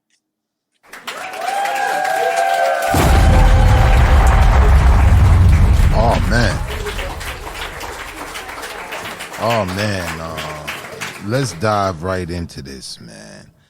I love the way you lie. Words words, the sentiment that I get from this poem. You know, I'm glad you used that song. I'm really glad you used that song, and perhaps you could take the audio, you know, of singing it with the beat, the instrumental in the background, and you can really lace this piece. But words, you know, oftentimes, you know, when we were kids, they used to say this old saying, sticks and stones may break your bones, but words will never hurt me, you know, which is bullshit. Words can hurt just as much as stones, just as much as daggers or bullets. You know, they can leave residual damage, you know, lasting scars, you know, and lying, you know, is one thing to be able to like put your trust in someone. But then when that person proves to be treacherous, you know, the hurt is like, you know, it don't hurt like if you would have saw it coming. Like if you know a greasy person and they do some greasy shit, you know, you see it coming. You can duck it, you can evade it. You know what I'm saying? You can stunt the blow. But when you don't see it coming, just like in boxing, they say the punch that hurts the most or the punch that knocks you out is the punch you don't see coming.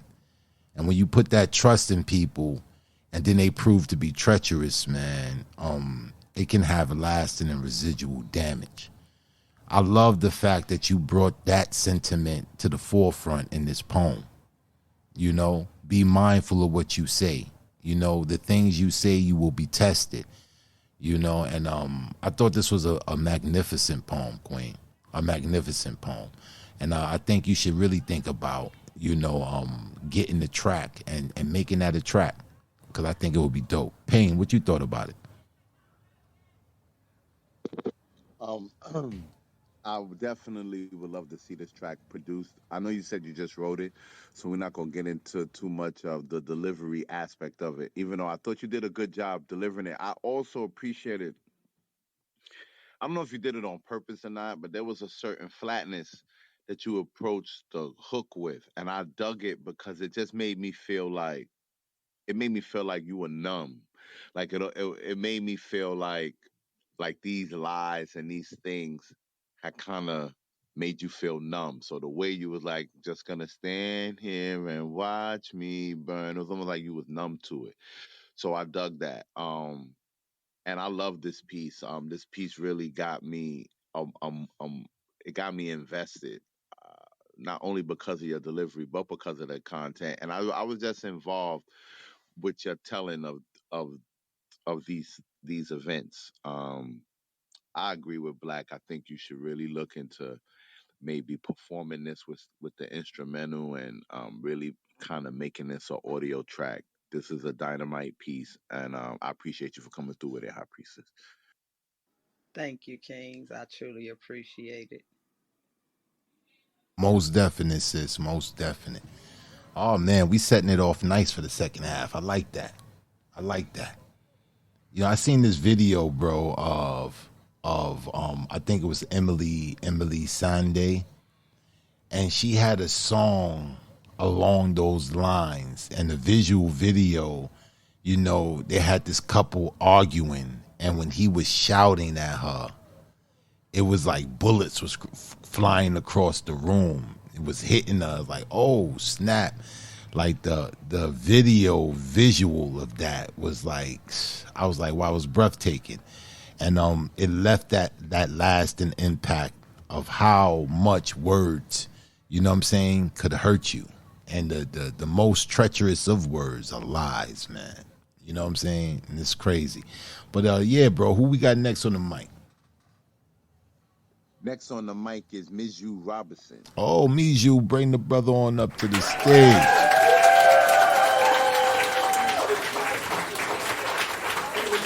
What's good with you, King? Man, Oh man, glad you on the platform, my brother. What you got for the people today? so I got a piece called Attitude that I want to perform.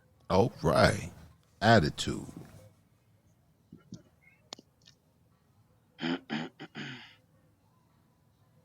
got a problem. Every time a second presses into the rotating minutes that birth painful hours that last for days, months, and years, I have to hold my emotions like a Statue of Liberty. But like the earth, I'm on tilt with the flames that I behold. So I pour a shot of this nebula into the half-empty glass of the universe where stars think they outshine the sun. But these rays that I point toward the climate are just prayers that whisper greenhouse gases into the atmosphere, letting it know that my fossil-fueled heart is turning into the inferno you kept inside this volcano for a long time. See, when I shout, I move plates and create fissures that swallow cities into jagged bowels of my disaster, turning sunny days into mixed tracks on Mother Nature's vinyl track as the record spins the weather into a new edition Far Cry, questioning if you can stand the rain, knowing you have forgot your umbrella. And now it is too late. My temper planted a bomb on your chest, and I dare you to cut the wrong wire, for it won't only be me that expires. My temper brews boiling liquid that scalds skin, drenching it in lighter fluid, knowing that my words will set your bones ablaze like a Hell's Kitchen episode. This is raw. Where's the lamb sauce?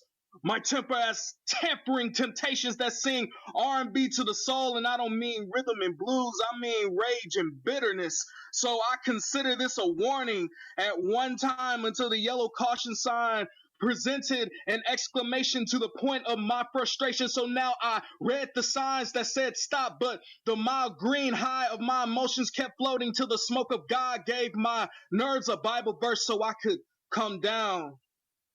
You know, that blunt moment of truth. I surrounded by bills that tax the sage of my mind, and I just needed a roll of the guru's wisdom. So now I inhale the dragon's breath that wants to spread fire to this forest of ivy, but instead I exhaled his potpourri from my lungs that closed my eyes from the blood running down my ceilings, ignoring all the open rooms in my room.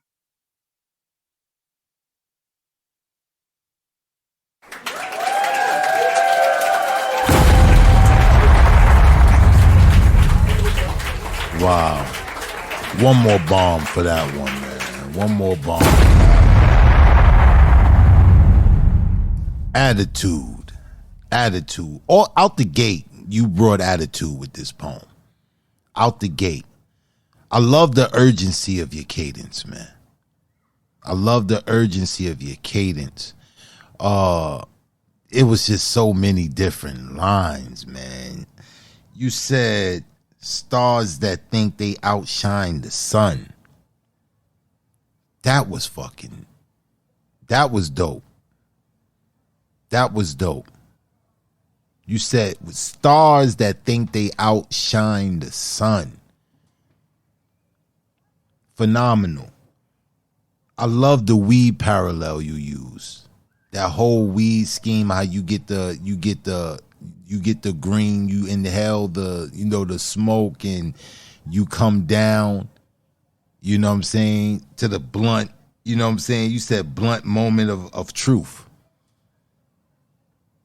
Dope. It was just so many different lines in this, man. But the overall sentiment of the urgency of how we're going down this road of destruction, you know, and the urgency to like reform, the urgency to take accountability, you know, reflect, you know, think. I thought it was just right on point, my brother, man. I really felt this, man. I really felt this poem, man. Attitude, man. I thought you performed it, you know, wonderfully. You know, it was definitely a stellar performance, man. But Payne, what you thought about this joint, man? Man, delivery. P Black brought up urgency. There was an urgency in your delivery as soon as you started the piece. You know, it was a call for attention as soon as you started speaking. You know, it was definitely it was definitely like attention grabbing. But the lines in this poem, man, and I agree that opening line in the beginning of your piece when you said stars, that was crazy. There was so many things you said in this poem, but it was the R&B line for me. You said rage and bitter. You said by R&B you meant rage and bitterness. I thought that was crazy. I thought the whole piece was crazy. Your delivery, this is a piece you could read and you'll get it and you'll say this is a solid piece. But your delivery of the piece is what said it over, man. I enjoy hearing this, man. I look forward to hearing this piece again, brother. I appreciate you coming through, man. Yeah, I heard a little bit of Tupac up in there too, man. I felt remnants of Pac. I thought you was gonna pick up on that pain, you know what I'm saying? But I definitely felt remnants of Pac in this piece, man. I definitely I felt agree with remnants of that. Pac. I agree with that. Word. Yeah, great job, my brother, man. Great job, meets you, man. Appreciate y'all, man. Thank you for allowing me on this beautiful space, man. Appreciate y'all words. Most definite, King. Most definite. Yeah, second half, man. I don't know, man. The second half is looking crazy, beat. Second half of the show is looking crazy. The first half was bananas, man. The second half is like, what's going down, man? How does, you know what I'm saying? And then you still got some vets in the stage. Man, I don't know, man. I don't know how this going to look, man. Uh, who we got next on the mic, bro? I just want to say hand raising is going off at 11:30. If you want to spit, make sure you put iron in the chat. Next on the mic is First Lady of the Compo. Oh, let's bring up Miss Lyrical Movements.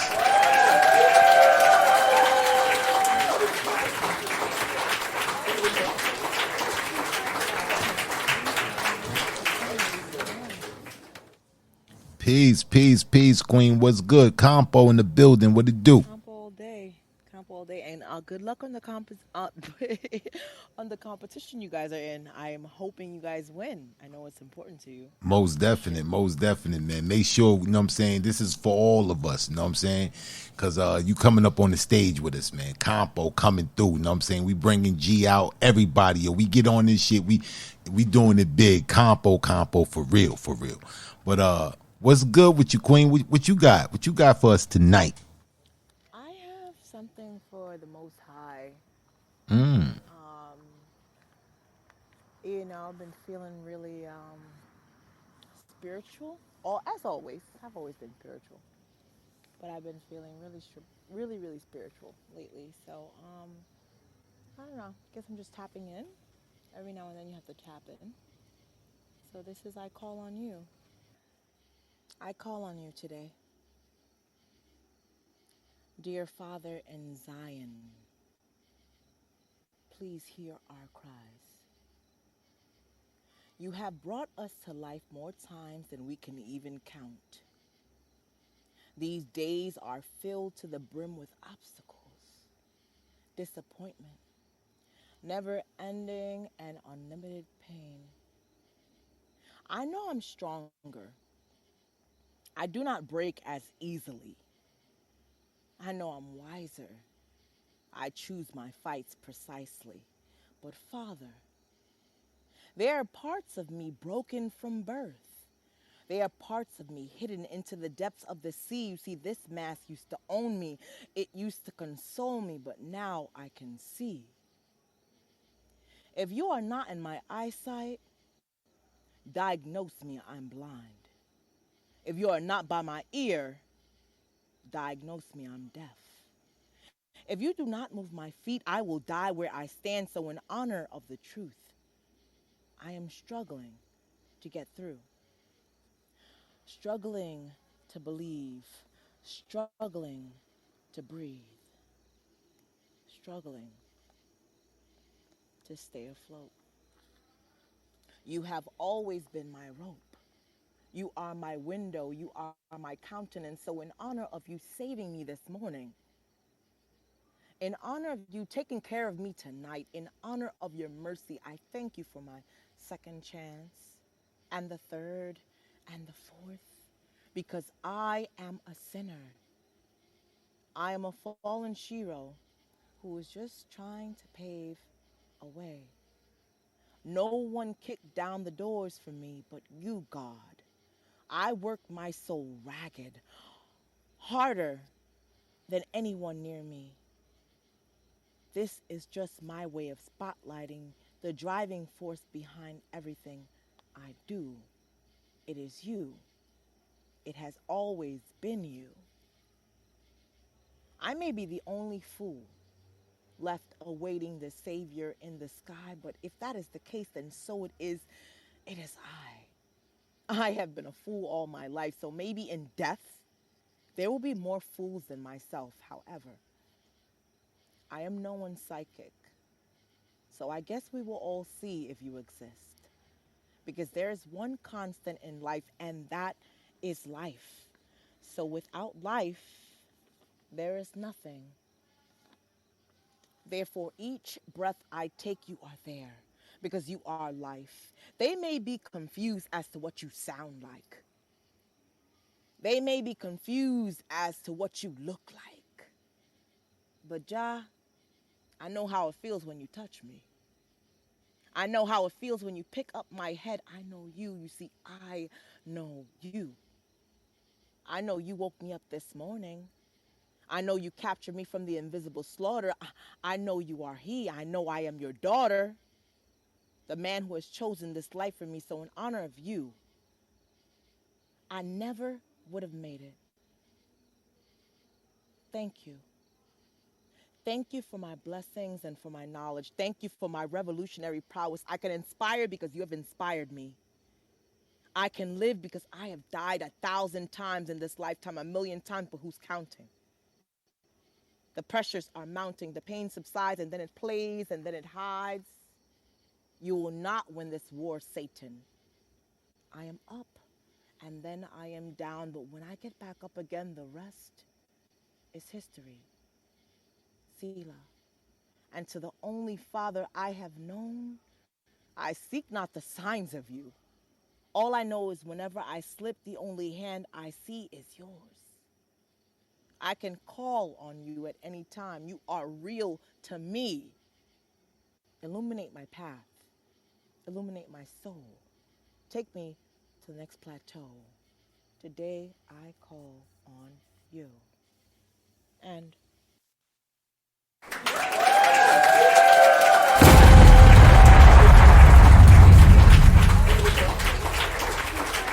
Wow.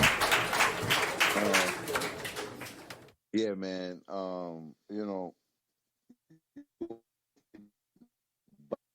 You go into these lanes, I should say, where you have these conversations with your creator, you have these conversations with the Most High,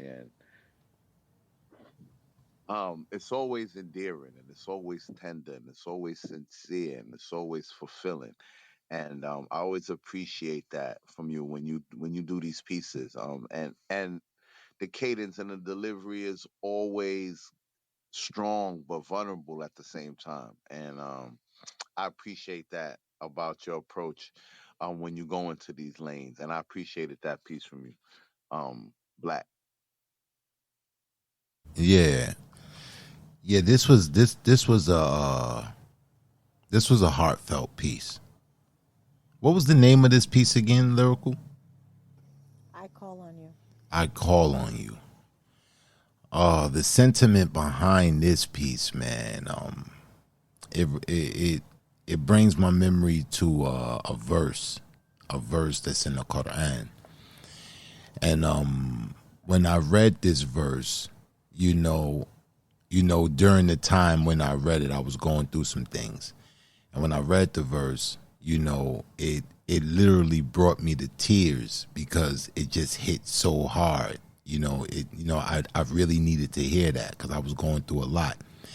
And the verse is Arhamur Rahimin, and it says that Allah, He is the most merciful of those who show mercy. And when I pondered on that, you'll find some people who are very kind. You find people who donate millions of dollars, who care about certain things, and they're very giving. But when I reflected and pondered on that concept that he's the most merciful of those who show mercy, it gave me that assurance, what I'm saying, that I wasn't in it alone, And this poem right here, man, this was like an ode. It was like an ode to the Most High.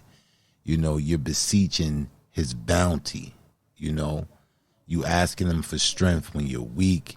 You know, you ask him for assistance. You know, you're asking him for forgiveness. You know, and the one thing that really resonated throughout the piece was the mercy.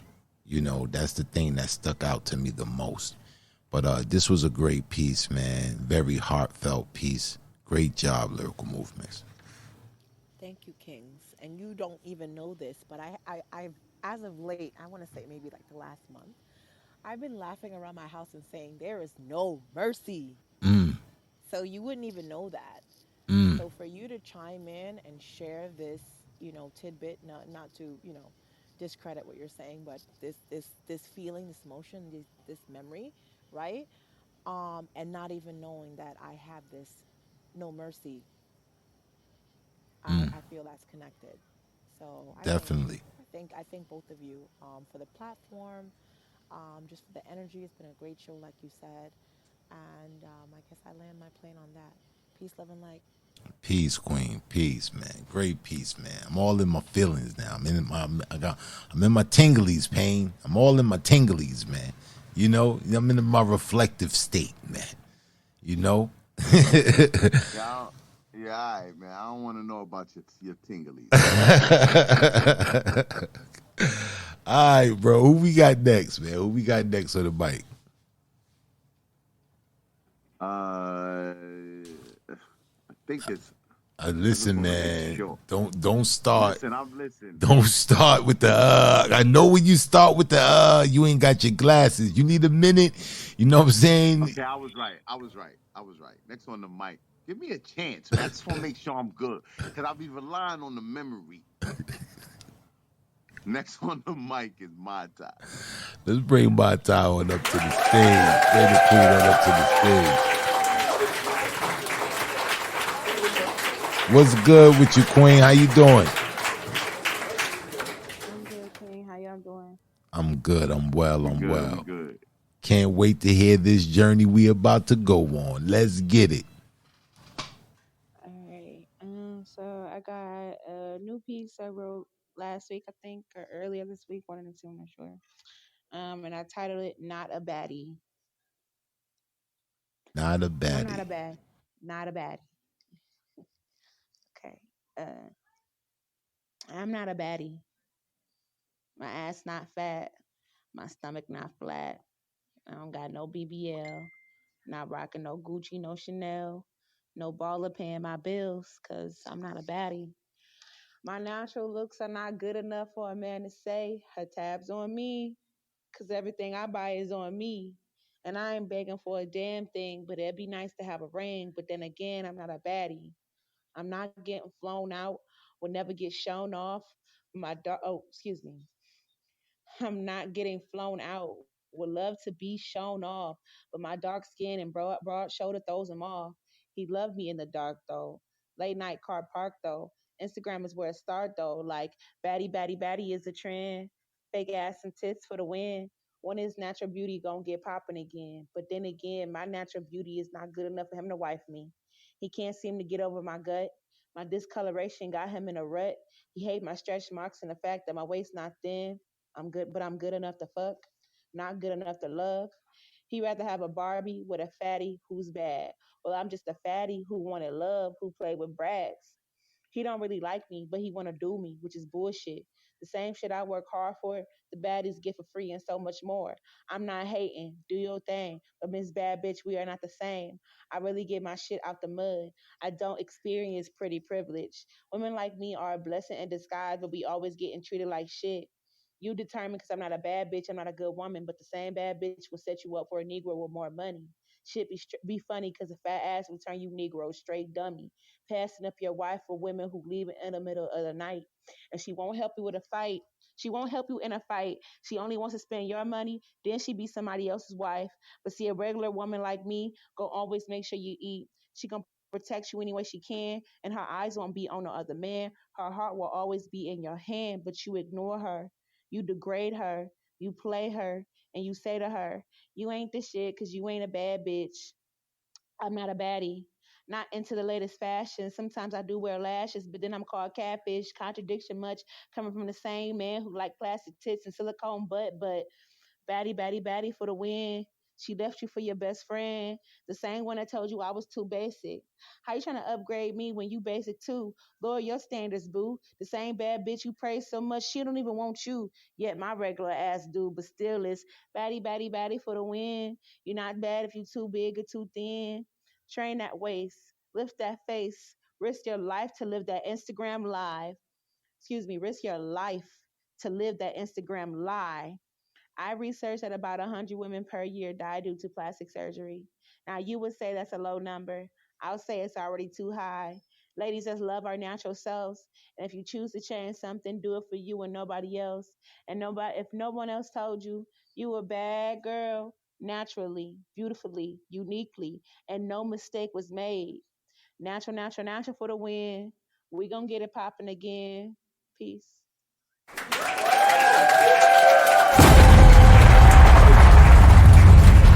Two bombs for that, man. Two, no, man.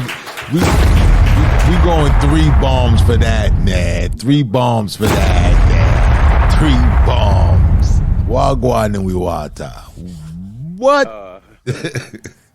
Mata, there was a sincerity again. There was a sincerity to that, to your delivery with this piece that couldn't be denied. I just found so much truth and so much honesty in the piece. When you was like baddie, baddie, baddie for the win, it made me chuckle. But at the same time, I do understand that there is a pretty privilege that exists, and there is also this whole understanding that there's a certain prototype, that exists. And I just appreciate you highlighting it, and the way you approached it in the piece I thought was dope, and your cadence and your delivery of the piece I thought was superb. But it was just real shit at the end of the day. When it's real, it don't gotta rhyme, man. P Black, go ahead, man.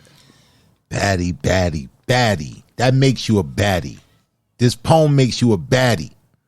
We redefining the terms, man.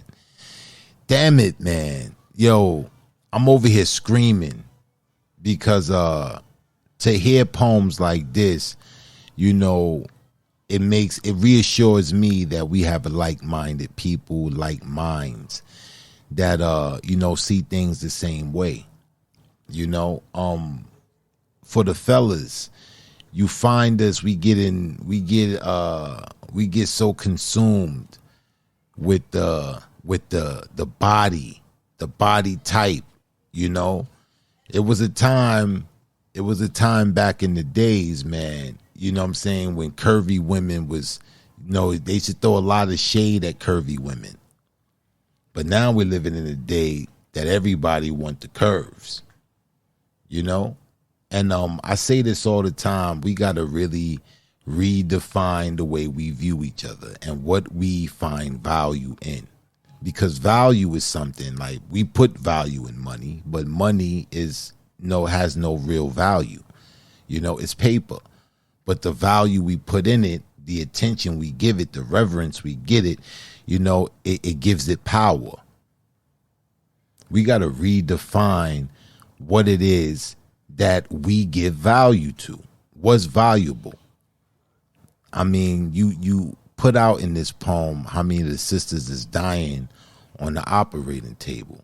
Our brother DC Young Fly, he just lost his wife, on the table with cosmetic surgery.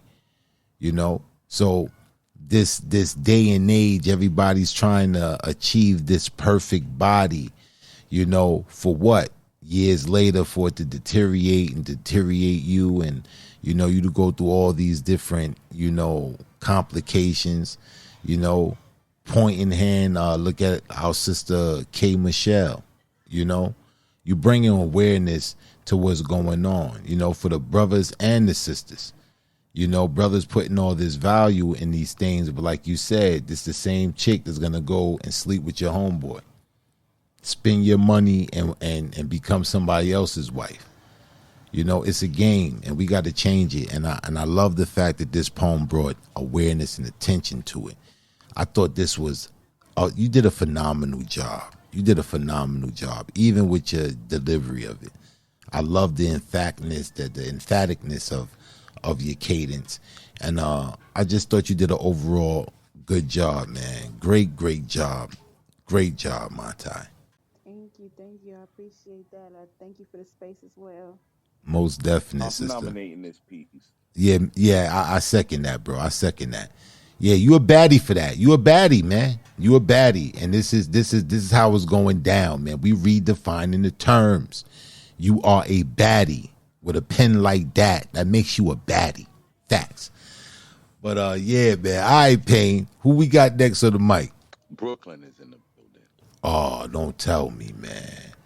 Next on the mic is Jay Nicole. Oh man, let's bring the sister on up to the stage, man. Let's bring her up to the stage.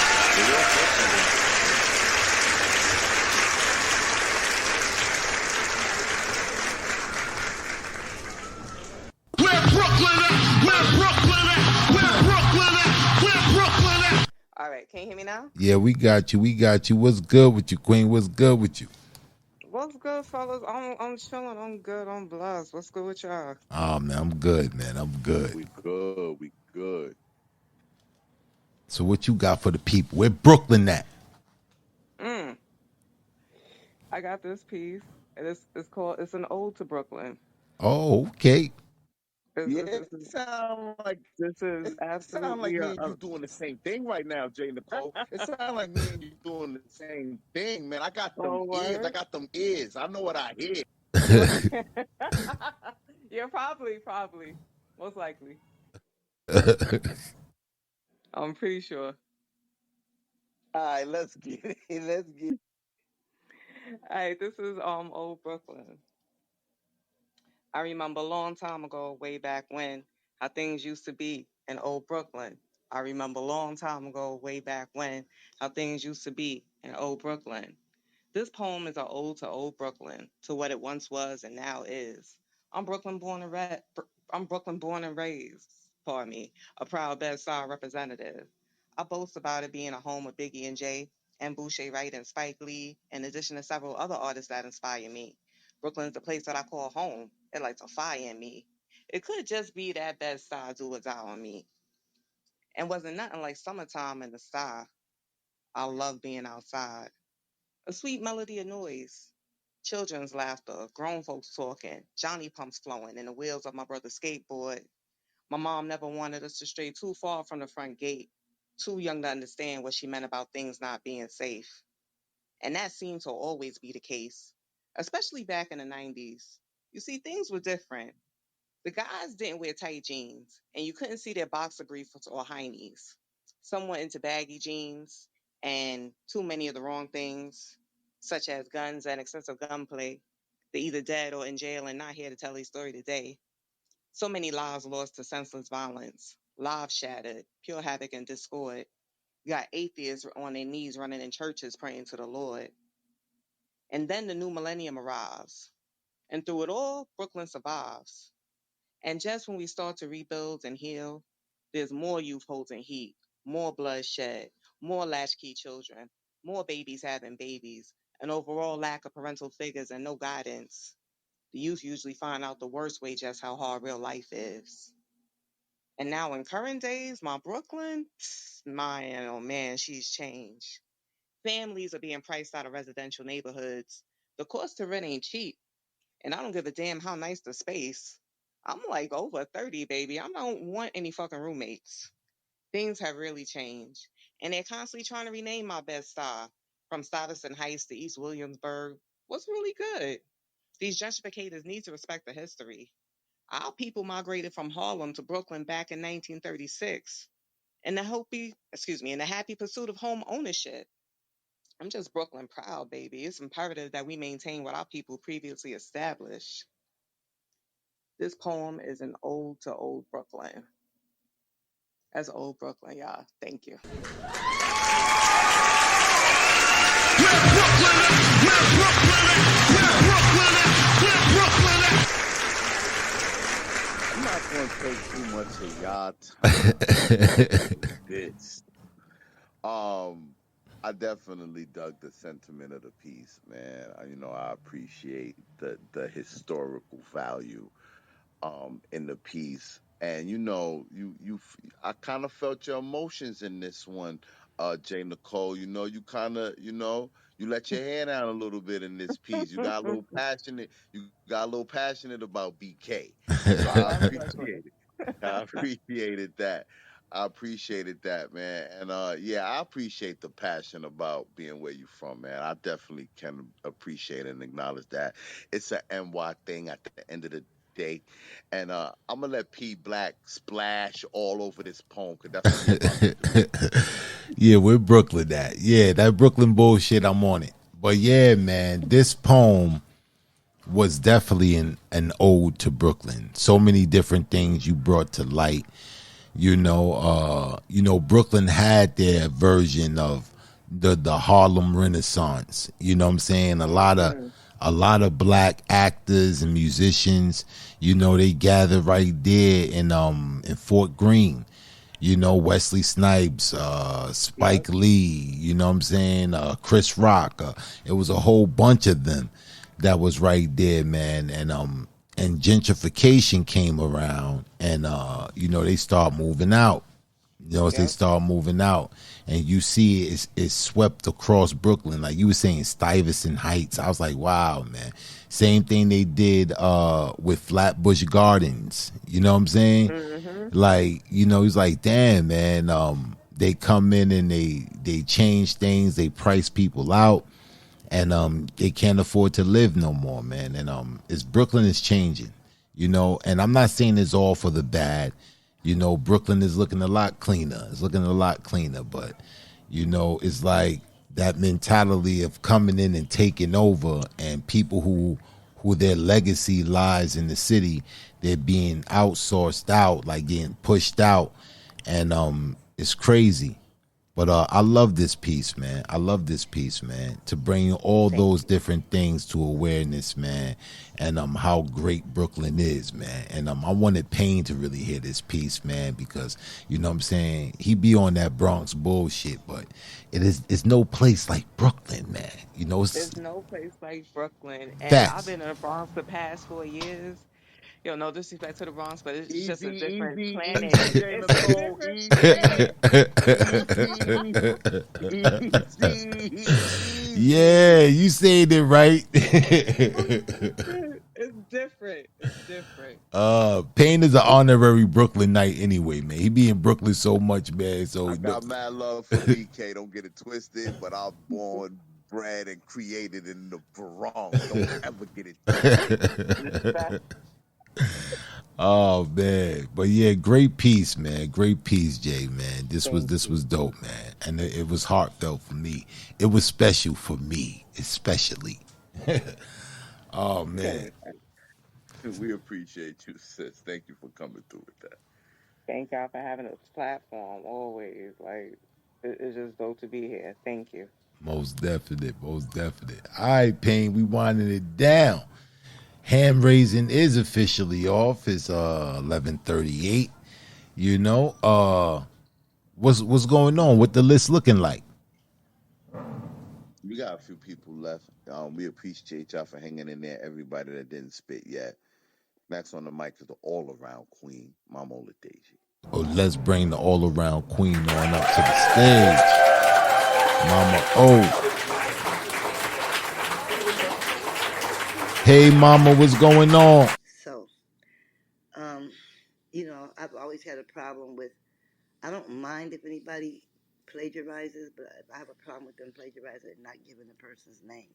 So I always have to say, Minam, he's on my page. He writes, he reads, he lifts weights, he does everything that's helpful to man's existence on Earth, um, and being of a higher being.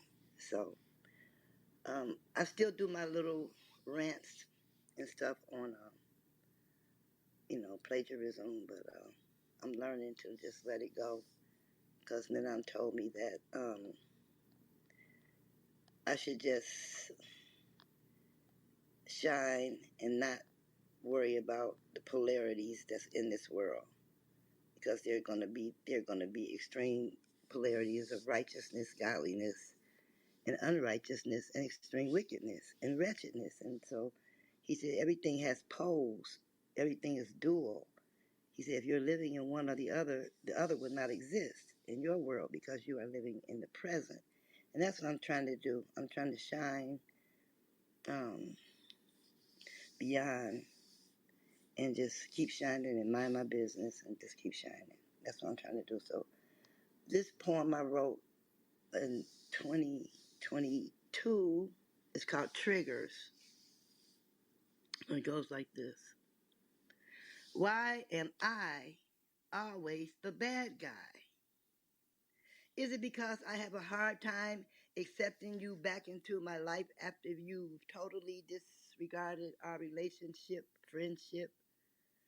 Is it because I gave you new ideals for once in your lifetime you have seen how to become independent of the system? Everything about me was superb. The one thing you failed to remember was I also chose you. So the less special you become when your familiarity breeds all kind of deceit, you have become my clone. I never liked myself enough for you to parrot my energy without saying my name. I keep telling you I'm a very addictive personality, and I am attracted to you because you are not me. I do like your individuality and your creativity. And once I witness you stealing my intellectual property and hear you spit it in my presence, hear you present it with a straight face, no shame, no disgrace, I think to myself, this person could kill me the same way. If you kill me for my words, I am dead. When you say you love me, then deliberately recite what I write, then you say, and that's that peace, but there's no peace in my heart. But black on black crime is high. And I walk up on you in the venue, and you are airing out your stinking laundry. Is it wrong for me to turn out the club, or better yet, should I just sue or shoot you and make you relevant? Black folks are rarely suing, knowing plagiarism is already prevalent. I don't like to vent and make people around the world know how low you have bent. Immediately, I think, who else are you quoting, paraphrasing, and word wrangling? Thinking, damn, who else's shit are you stealing? Now I am side-eyeing you, viewing you, me loving you, yet not trusting you. What good does that do? I guess I must figure how to process you, how to remember you. Are you mentally sick, self-centered, or just disrespectful? Seems you are ruthless, rude, crude, with false courage, and you just don't care. But I'm the bad guy, right? I pray that I keep letting y'all slide, that I don't get triggered or have to jump up on stage and slap my words out your mouth and slap a new color onto your face, because my rage is outrageous. Tolerance left, no space. I figured one day you say sorry and end this. Until then, I pray that I don't snap before that, as a matter of fact. But why? Why do I always end up being the bad guy?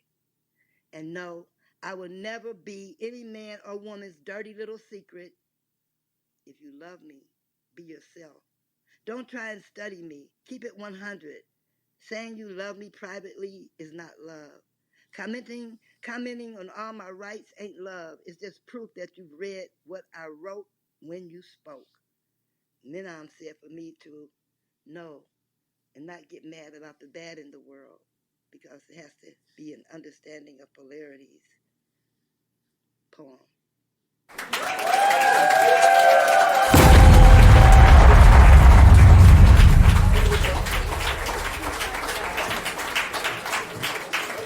Great piece, mama. Great piece, man.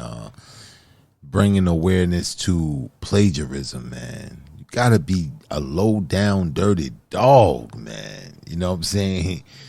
To sit there and copy someone's work, you know. Admiration is one thing, inspiration is one thing, man. But to spit something that someone else wrote in front of them, you just a whole different type of low right there, man. That's like, I've heard horror stories like that, man. People catching people on stage. You know what I'm saying? They in the audience, man. and they spitting they shit, man. It's like what? Like wow, man. Like that's a different type of low, man. You can be inspired by someone. I got poems that other poems inspired me to write my poem. There's Yeah. nothing wrong with inspiration, man. But when you going down there listening to a person's cadence, going word for word, and then passing it off as your own, man, have you no shame? Have you no shame? It's like it's crazy. But that was a great piece, Mama. That was a great piece. I like the metaphors you used. You know what I mean? And just bringing awareness to that, man. Like be your unique self, man. If you write, you will get better. You know what I'm saying? And if you're gonna borrow something from somebody, the least you can do is, pay homage.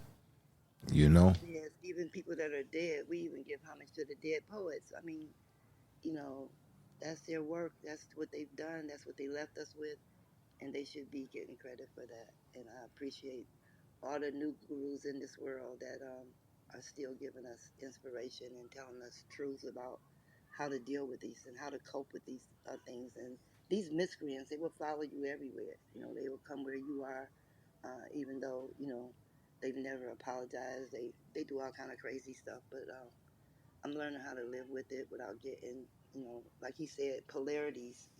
Learn to deal with it. It's like if I'm not of that world, then I should not even be concerned with it. So I'm just trying to learn to leave it alone Mm, and just deal with it. definitely. Payne, what you thought about this piece? They say imitation is the greatest form of flattery. And I don't know how I feel about that, because I've never felt flattered by this. I just thought, I think is this poem called Triggered? Is that the name of it? Yeah, triggered. Triggered. Yeah. And it felt like it. When I'm listening to you spit it, I said, Mama, somebody triggered Mama when she wrote this. Um, and artistic license is a thing in our community because, we come to these spaces and a lot of times the audience are our peers. The audience are poets as well. So there's a certain amount of trust that we have amongst each other to say, like, you're not gonna take my poem to your local slam and try to. But it does happen, and I don't know, how aware people are of this, but it does happen, and I know people personally who've experienced sitting in a venue and actually seeing someone perform their piece while they were in the audience. You mean like what? Oh man. Oh man. So yeah, I appreciate this poem on many levels, and I know that this has happened to you personally, Mama, a few times because you've been you've been in this space a while, and you've been influential and you've been quote unquote inspirational. So people have taken creative license with some of your work. I've been around long enough to witness this myself, and it happens. But I appreciate this poem, Mama, and as usual, you touching on things that make us, ponder and sit back and go, yeah, this is real shit. So I appreciate You're very Word. welcome. And we just don't want to get up on the stage and slap the shit out of somebody. It's just like it's just like you have a friend over to your house and they steal one of your outfits and you go out and there they are dancing and having a good time in your shit and you know it. Wait a minute, that's my outfit they got on. Now what you do? You're in the club now. You what you do? You go over there. What do you do? So you got to remember polarities. There's wicked people. There's ratchet people. Like he said, stay in your own world, shine bright in your world, and just like remember that there's going to be that always on Earth, and not much you can do about it. I'm not going to be getting heart attacks over it anymore. I think Mm, everybody that knows me, knows how I feel, and if they either don't care or they're not going to, keep on worrying me to my grave. But I'm trying to go out peacefully. And I love your poem, lyrical movement. I really did. I left comments in the chat room, and I loved your poem too, written in pain, and I love the way you were talking about women being, you know, just doing all kind of things, they're showing everything but their talent, showing everything else. Like, you know, when we get tired of this, when we get tired of just people doing injections and doing everything they can just to show something that wasn't there before, but now it is. And so, therefore, you know, they know that woman is expensive. That's one thing. They know Brazilian hair costs $3,000 a shed. So, you know, find a less expensive natural woman that you can, you know, enjoy and enjoy her beauty as it is. I love Mm. that Mai Tai said that as well in her own way too. So I'm enjoying the program, and y'all just pray for me that I stay alive long enough to get my book out one day. That's been in the grid for 30 years. I want to call you tomorrow, Mama, because I don't like all of these injuries. Okay. Yeah. Thank you. Yeah, you take care, mama. All right, Amen. baby boy. Talk to you soon. Definitely. All right, man. It said, coming to the stage, just give a warm, warm welcome for Black Poetic. I said, I said, I want to be above anything else righteous. Yo, I'll be like, what? The event done. Yikes. The event done, B. The Yikes. event is done. You know what? I'm gonna wait to see if they win the slam, and then, cause I ain't gonna do nothing. I'm letting you know, if cause if you win the slam with final warning, you owe me some of that bread. Murder. How much is the prize? You owe me some of that bread, bruh. I'm right here. Good looks. Written in emotions. Coming to the stage, just give a warm, warm welcome for Written in Emotions. I don't need no poets out here trying to riff like me. Murder like anthrax. Oh my goodness, man. That's great. That's a horror story right there, man. Can you Indeed imagine? it is. Indeed it Oh is. man. All right, man. All Who we right. got? Who we got So next on the bike? next on the stage, I hope I don't mess your name up. Next on the stage is Natia. Oh, let me look at it. You ain't got your glasses. Let's bring the queen on up to the stage. Hey sis. What is it, Nishia? Say it one more time. Nightia. Nightia. Beautiful name, queen. Beautiful name. What's good with you, sis? What you got for the people tonight? Okay, so I was working on a piece while I've been in this room, so it's not fully finished, but it's as finished as it get right now. Okay, doesn't have a name. All right.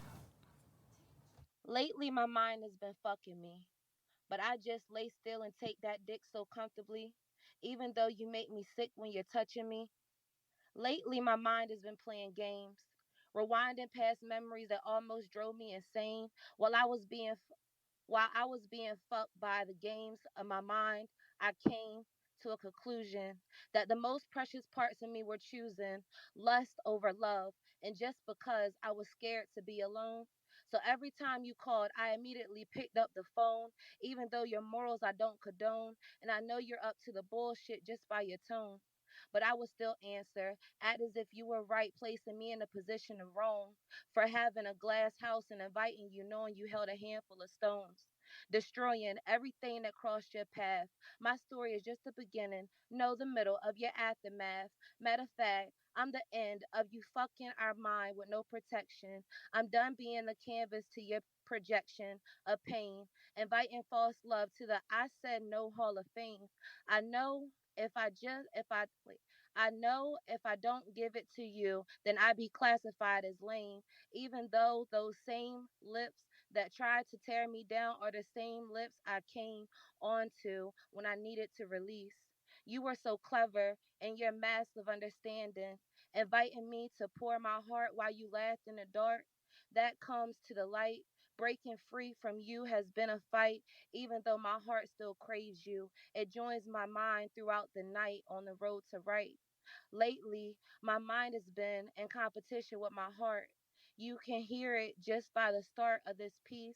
I actually believe it was easier for God to part seas. See, this state of being is not easy. It was never promised to be. This state of being is the reality of choosing Him over me and using my body as amusement for your eyes, your lies. They say real eyes, real lies, real lies. But what happens when they come wrapped in a disguise, trapped in my head and caught my mind? I'm caught in a bind, open lock with a lost key, trapped in my own free will. Free will have you paying a dangerous cost.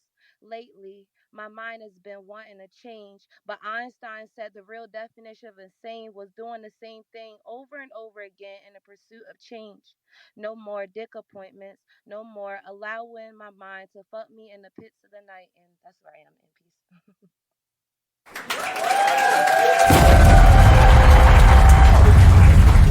Wow. Wow, man. Absolutely sentiment wise on this poem right here, man. You just scribed this in the room. That's very impressive. I know it's brand new, so you still working out the kinks, but I see where you're going with it. This right here is like, this is like the second poem tonight, man, that touched on this sentiment. You know, Mai Tai's poem kind of touched on this sentiment. You know, the lies, you know what I'm saying? The lies and the deceit, you know, the mind fuck. You know, it's crazy, man. It's so many sisters that fall victim, you know? There's so many sisters that fall victim, you know, do, you know, whatever. He got the six pack, he got the cornrows popping, or, you know what I'm saying? He got the nice car, whatever the case may be. But they don't look past the, you know, the facade of all the bullshit that's there. Because when you first meet somebody, you're meeting their representative. You know, you're not meeting them. You didn't meet them yet. You know what I'm saying? That's going to take a little time to get introduced to them. But, you know, people put on facades. They put on these masks. And sometimes it's hard to navigate. It's hard to navigate, man. But the awareness that you're bringing in this poem, man, about things that, you know, in our community, man, is an everyday occurrence, man. I thought that was admirable, and great job, Queen. Great job. I can't wait till you finish it. When you do finish it, man, come through and spit that whole joint in its entirety, man. We'll love to have you. Payne, what you thought about it?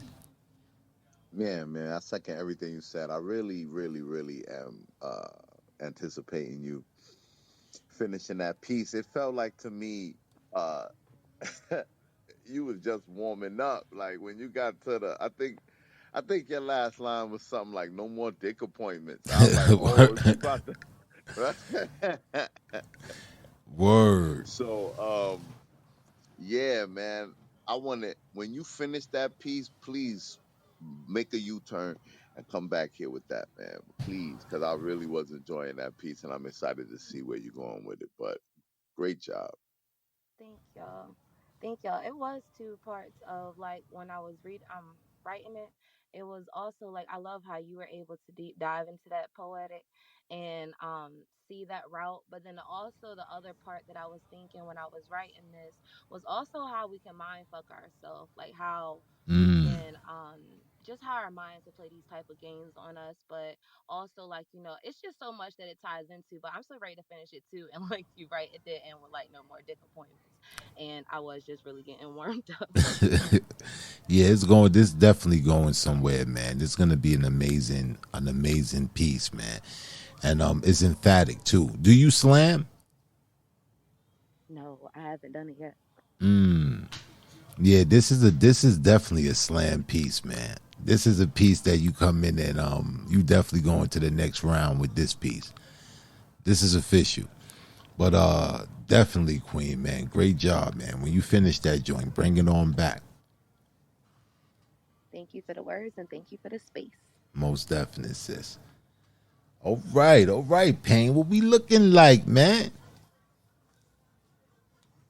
What the list looking like? Because All I know right, you be so having things up I your hate to sleeve. be all right now. I hate to be the enforcer of rules. We got a few people that came here after the 11:30 shut off. We shut off hand raising at 11:30. We stopped adding people to the queue at 11:30 because else we'd be here all night and Black get grumpy anyway after like after a certain time he get grumpy. So I apologize for everybody who came in after 11:30 who may not have known that the hand raising was off. But yeah, we stopped adding people to the queue at 11:30. So with that said, we got two people left on the queue.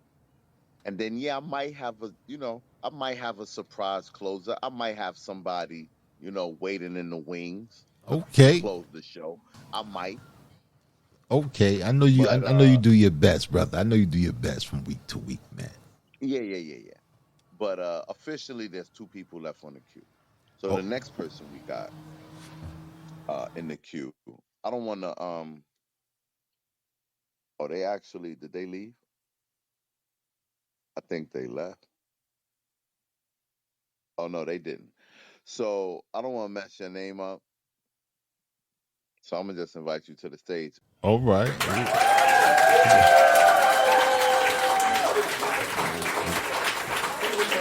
Z Deluxe. How you pronounce it? Deluxe. Zidoleros. Yo, that I gotta learn how to pronounce that, man. That See, I sound would like have. I don't know. See, It's a French name. I really have people having trouble pronouncing. that could be a nice little that could be a pickup line like yeah, Zidoles. he get all the Z ladies with that Zidoles. name, bro. Like You know he gets all the what's your ladies. name, sir? My name is Dilulest. Dilulest. Oh man. What's good with you, King? How you doing, brother? I'm good, man. I'm enjoying the space. All the house so far. A lot of people came here, gave some interesting pieces, really inspiring. S- I love that. I can't remember the person, but someone came on here and talked about, the body of how people expect this perfect woman body. I really love that piece so much. Real life things, man. Real life. Definitely, definitely. All right, what you gonna bless the stage with, King? So I'm gonna take a piece of my book. I have a book out. It's called Writings of Kahar. It's in my picture there, and it's linked to my Twitter bio. If you click on Twitter, if you're on Twitter, and on Instagram as well. Anyway, the piece is called Whilst Angry. Okay, whilst angry, I am crossed. So it feels like I am stapled to a cross and my heart is pierced with frustration. So I bleed self criticism and I am forced to endure a span of tormenting blame. 2. Whilst angry, I become a shapeshifter, shifting to different shapes that shifts the blame of the reason I am angry on something or someone else without question. 3. Whilst angry, it feels like my heart is also angry and is fighting demons in my chest the way it pounds with such energy. 4. Whilst angry, I begin to yell and complain about the shadows on the wall, failing to realize I am the one standing in front of the light, giving my sense of reality amnesia. 5. Anger is my sadness publicity on 6. My anger is my reactions hype man. 7. Anger has made me walk into my blessings with a scarecrow mask. So I scare away the things that would make me come back for another session. I was a fool. 8. Whilst angry, I get really polite, murderous thoughts, but I can't enact them. So I murder my wrists and fingers and I bleed poem. 9. The last time I performed an autopsy on my anger, I found an asylum of hostile thoughts ready to destroy anyone within a trust mile radius. 10. Whilst I am angry, it kind of starts off as small as a mosquito on the nose of an elephant. Suddenly, it is the elephant. The escalation is irrelevant, and I am pissed at that 10. I am angry at that 10. I hate that 10. I want to rip my skin off my face. 10. It's hard for me to count whilst angry. 10, 10, 10. I am angry at my anger for having to be angry when it doesn't need need to be angry. I feel like I have said anger so much in my last sentence. It's hanging in my everyday life, so I need to hang her or him or whatever it identifies as. It's auditioning for the leading actor in my life, and I am entertaining it. You see, when I am angry, I have self-flammability tendencies. So when I do combust and start to burn my buildings or friends with venomous words, I extinguish myself with everybody gets angry, everybody burns differently. Yes, I get it. I'm an arsonist when I am angry, and when I in some ways have pyrokinesis, I manage to control my anger with silence. It's always, why are you quiet, bro? No, no, say something, bro. Z, what's wrong with you, bro? I am just having a tough time explaining my emotions. And they say, but you're a poet. How can you have a tough time explaining your emotions? I tell them, just because I have words does not mean I know how to communicate. Everyone needs someone to talk to, but not everyone knows how to speak. When I'm angry, some people tell me to take some time off. But what do I do when it feels like the hand of my clock has arthritis? So when I am angry and I don't want to be the messiah of profane words from my mouth, I don't know what to do. And that just makes me angrier. So I am sorry. Sometimes my anger is unjustified. I beseech you to be patient with me because when I'm angry, I try to seek solitude in the times where things were good. And I dwell in it. Poem.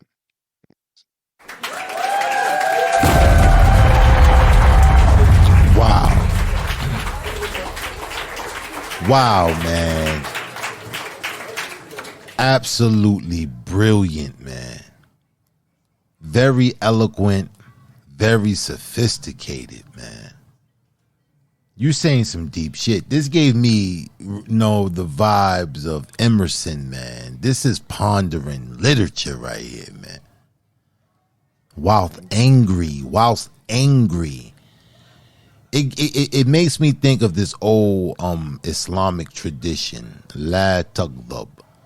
La taghdab. Do not become angry. Do not become angry. Don't become angry. A man came to the prophet, said, Ausini, Ausini, advise me, advise me. Qala la taghdab. Don't get angry.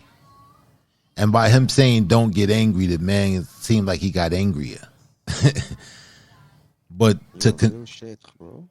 yeah, but to really control your anger in the fit of rage, it really determines your strength. I got that from this poem, man. This poem was so well written, and the way you performed it, man, was spot on, man. Spot on, man. This was a work of art right here, man. This was some powerful literature, man. This is something that you just can't just listen to. You got to really ponder its meaning, man. And I thought you did a fantastic job, man.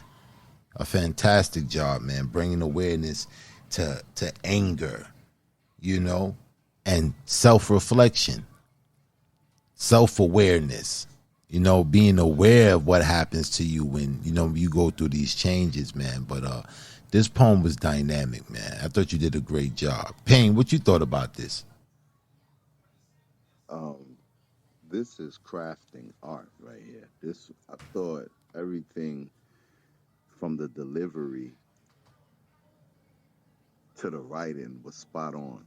Um, some of the shit that you said in this poem, inside of that was more poetry, and it was Mm, it was mind blowing to me because it was all inside of this cadence that seemed calmed and controlled, but the talking you did this part about shape shifting. I don't remember the exact line, but you was talking about shape shifting, kind of like kind of like the way you weave the words through that. It's kind of like how people kind of weave through their emotions, or how you sometimes gotta morph to kind of get through things. Maybe you don't respond to something the way you naturally would because of the situation or whatever. But you said shadows on the wall.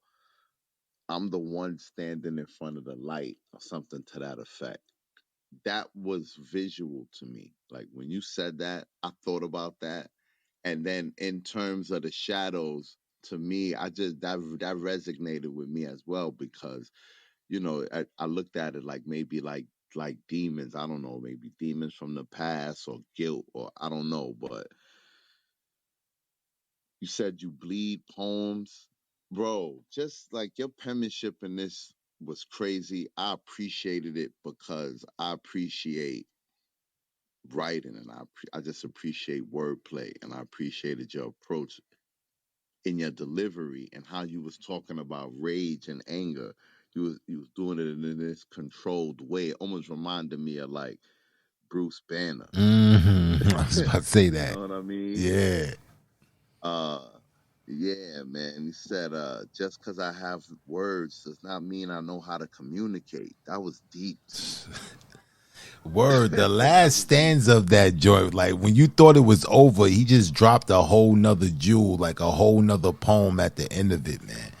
Like some real self-reflecting poetry, man. This was Yeah, man. stellar. Yeah, man. Yeah, man. What was the name of this poem?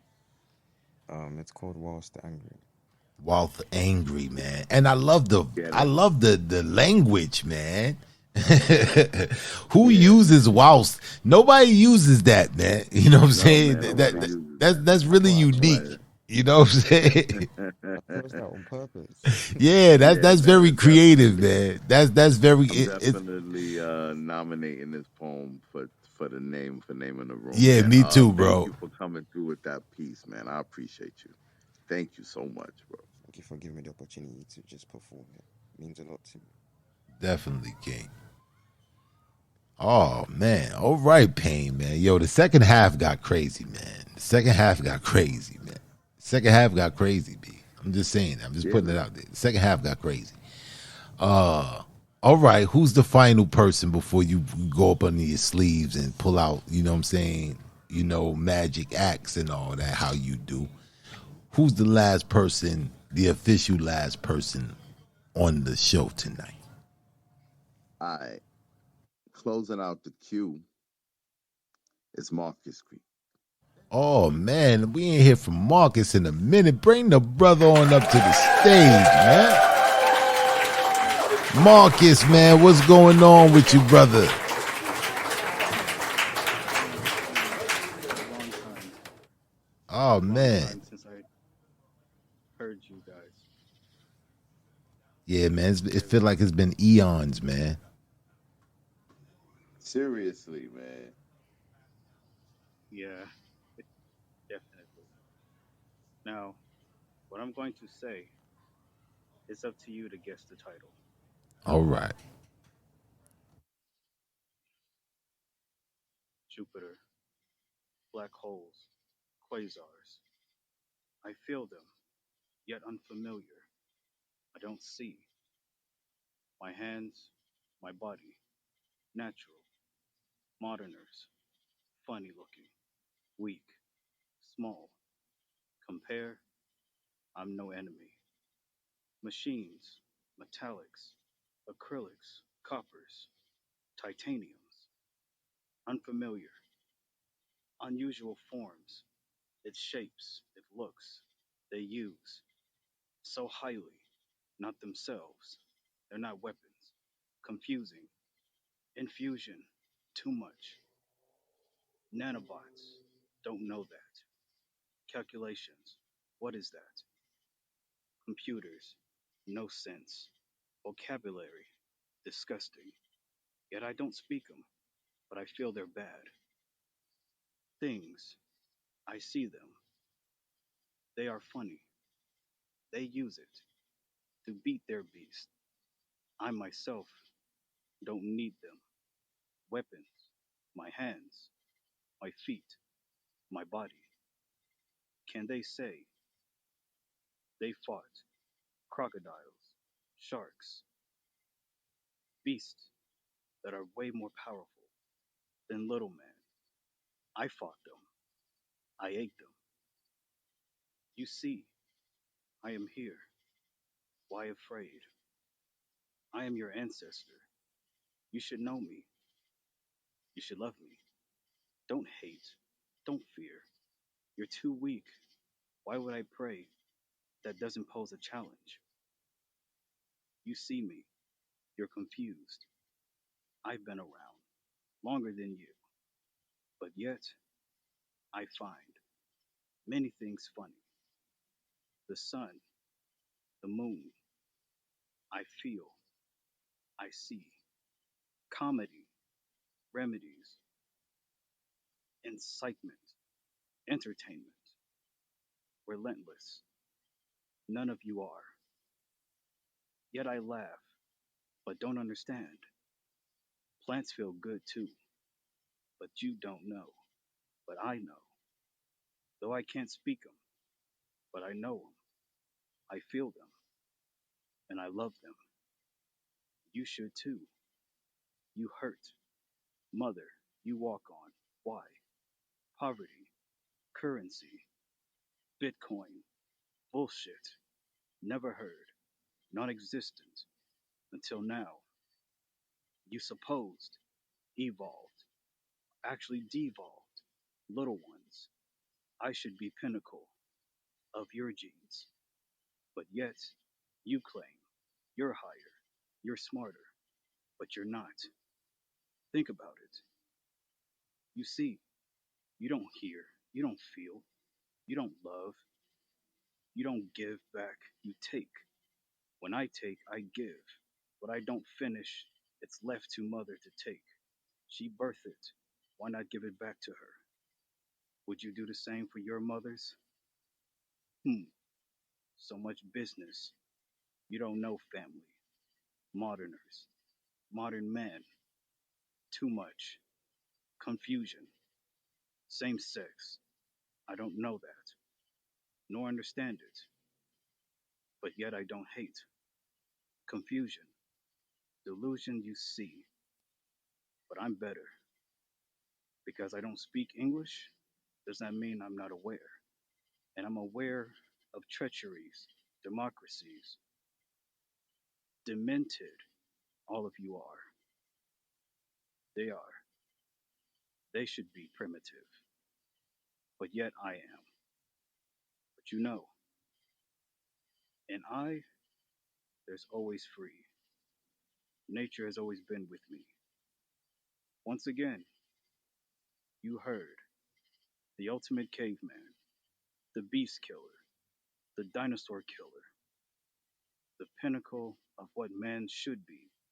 You moderners that view me strangely are funny, while I am what you call, which I still find funny, yet never heard, pickle.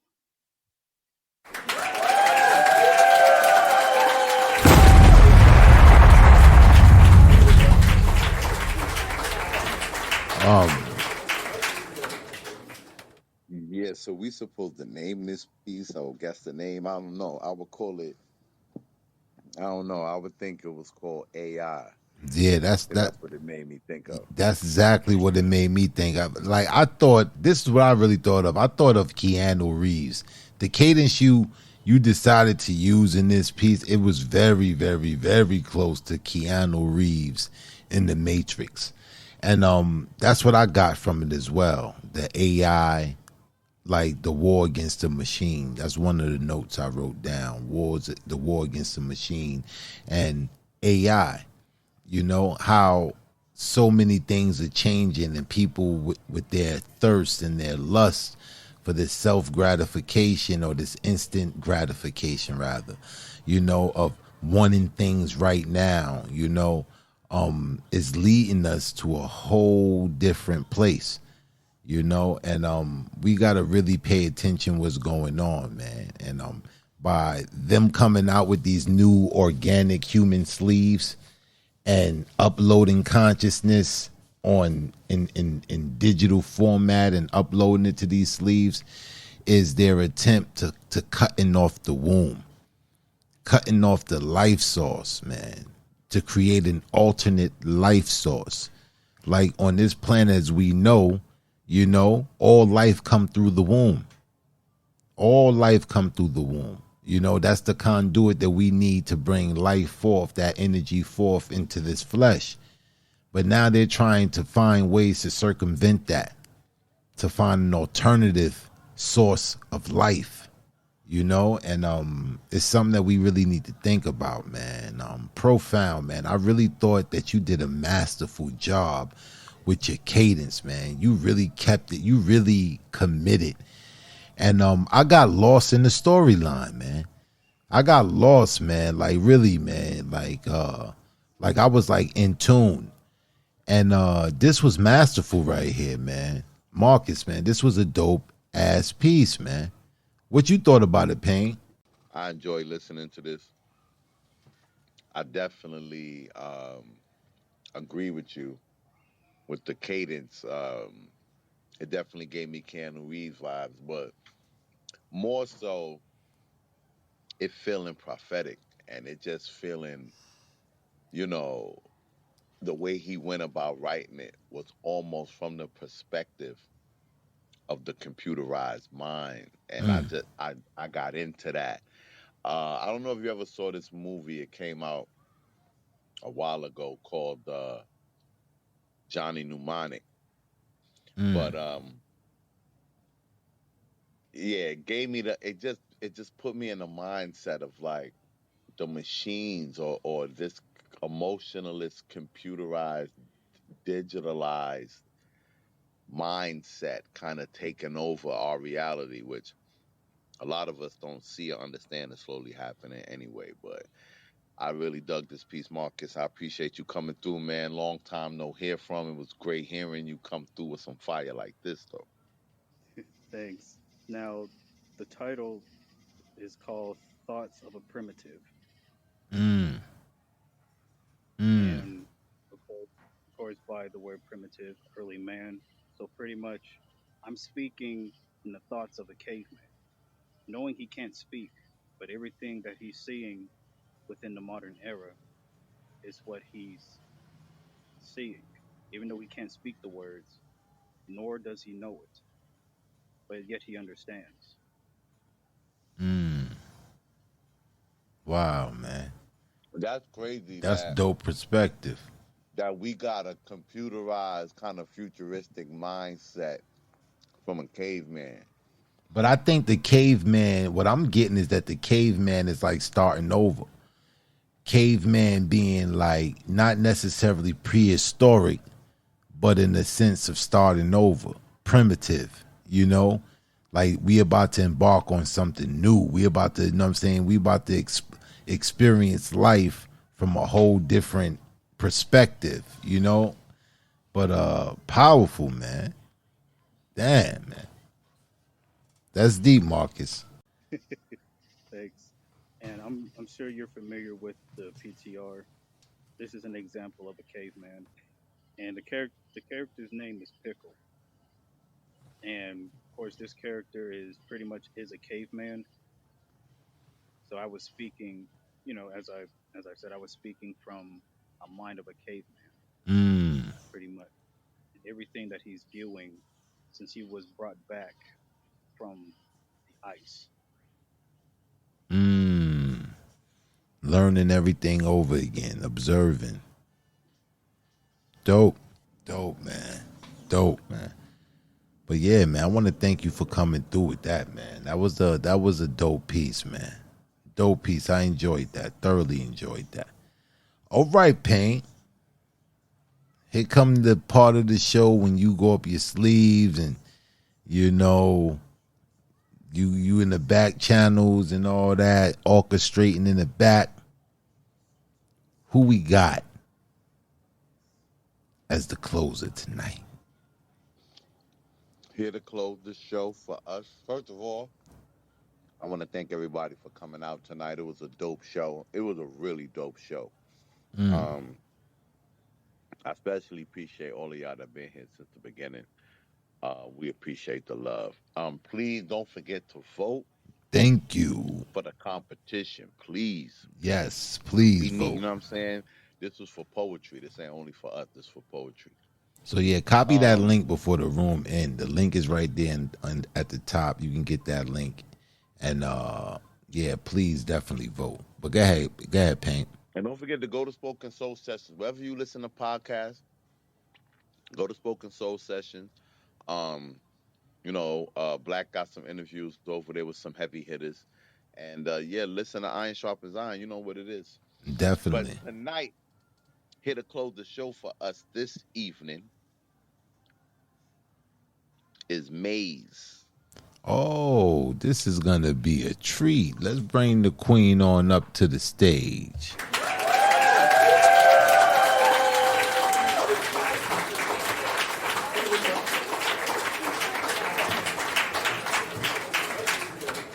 Hello, Maze. What's going on? How you doing? Oh no, I'm good. Hey, what's good? Can you hear me now? Yeah, what's Yeah, we going can hear on? you. I appreciate you, and the mic is yours. Oh, thank you. Um, I think I'm gonna do the wave things for you guys. The stochastic ceremonies and sermons, the mendacity of this nation's sovereignty lies within me. I am the dark child born guilty of my people's inherited PTSD. The prognosis is to prognosticate previous plights in order to specifically predict my people's attempt to lift ourselves out of this never ending revolution. The revelation of my fight for the right to remain silent is always on a weekday an act of defiance. Allow me to elucidate. Most local magistrates don't give a damn about a born on date. When it comes time to sentencing, all kissed by the sun with the sins of the ones who had a particular fuck to give those they deemed worthy to live. I still levitate love and live while faced with the lament of those I give two fucks about. Without any doubt, my people's path is perilous, but precious of thee I see I'm always one with the people who are kissed by the sun, born among sons, and mishandled here by the bullets in these guns. Poem. God,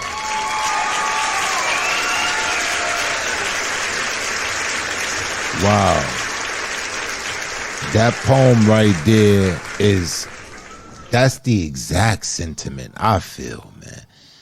You know, the constant frustrations of seeing these constant pitfalls over and over again, see us dying in the street, see the way we view each other, the way we interact with each other, man. Powerful, profound piece, Maze. Great job. Payne, what you thought about it? Oh man, that piece was definitely profound. Um, I appreciate your perspective always in your poetry, and I thank you for taking us out tonight. I appreciate you. Thank you. Thank you for giving me the mic and asking me. Appreciate it. Most definite, sis. Okay, man. I want to thank all you guys for coming out, engaging with us, sharing your artistry, sharing your words, sharing your perspective. This was a beautiful show. We're gonna deliberate to see what we're gonna name the show, but we got some heavy nominations for tonight's name. But you guys know this will be dropping on Monday, streaming everywhere. And the people out there in podcast land, if you want to come to a live recording of Iron Sharpeth Iron, you can come to Clubhouse, get the app every Saturday, 9 p.m. Eastern Standard Time. I will be putting the link for the voting in the description of the podcast, so when it do hit on Amazon and Apple and all that, you guys can hit that link and you can vote for us as well. We're definitely trying to open up for this concert, and you guys will be a great help, man. I want to thank everybody once again for coming out and sharing, man, and we up out of here, man. Love you guys. What's up, world? It's your girl, Tamika Georgia Me Harper. Whenever I'm on Clubhouse, I'm looking for Iron Sharpens Iron with my man, Poetic Black and Written in Pain.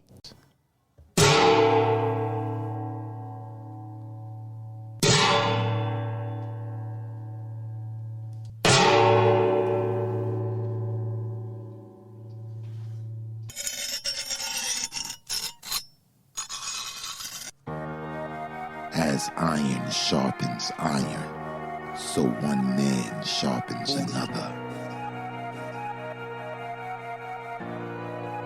Or the story. I thought the story, I thought it was a good story. I just felt like it was parts of the story that lagged a little bit for me.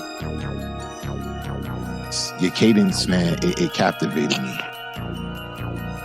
Me, it's just the sincerity in the piece. You know, I could feel that, and the emotion is always going to win me over when I can feel that it's real. So it was one of those pieces that, you know, where you're waking people up, you know what I'm saying, bringing awareness. It was an awareness poem, and I really dug it, and I really dug the message behind it. Thank y'all very much. I really appreciate it. I appreciate the space. Are you ready to enter the dojo? Here, iron, sharpeth iron.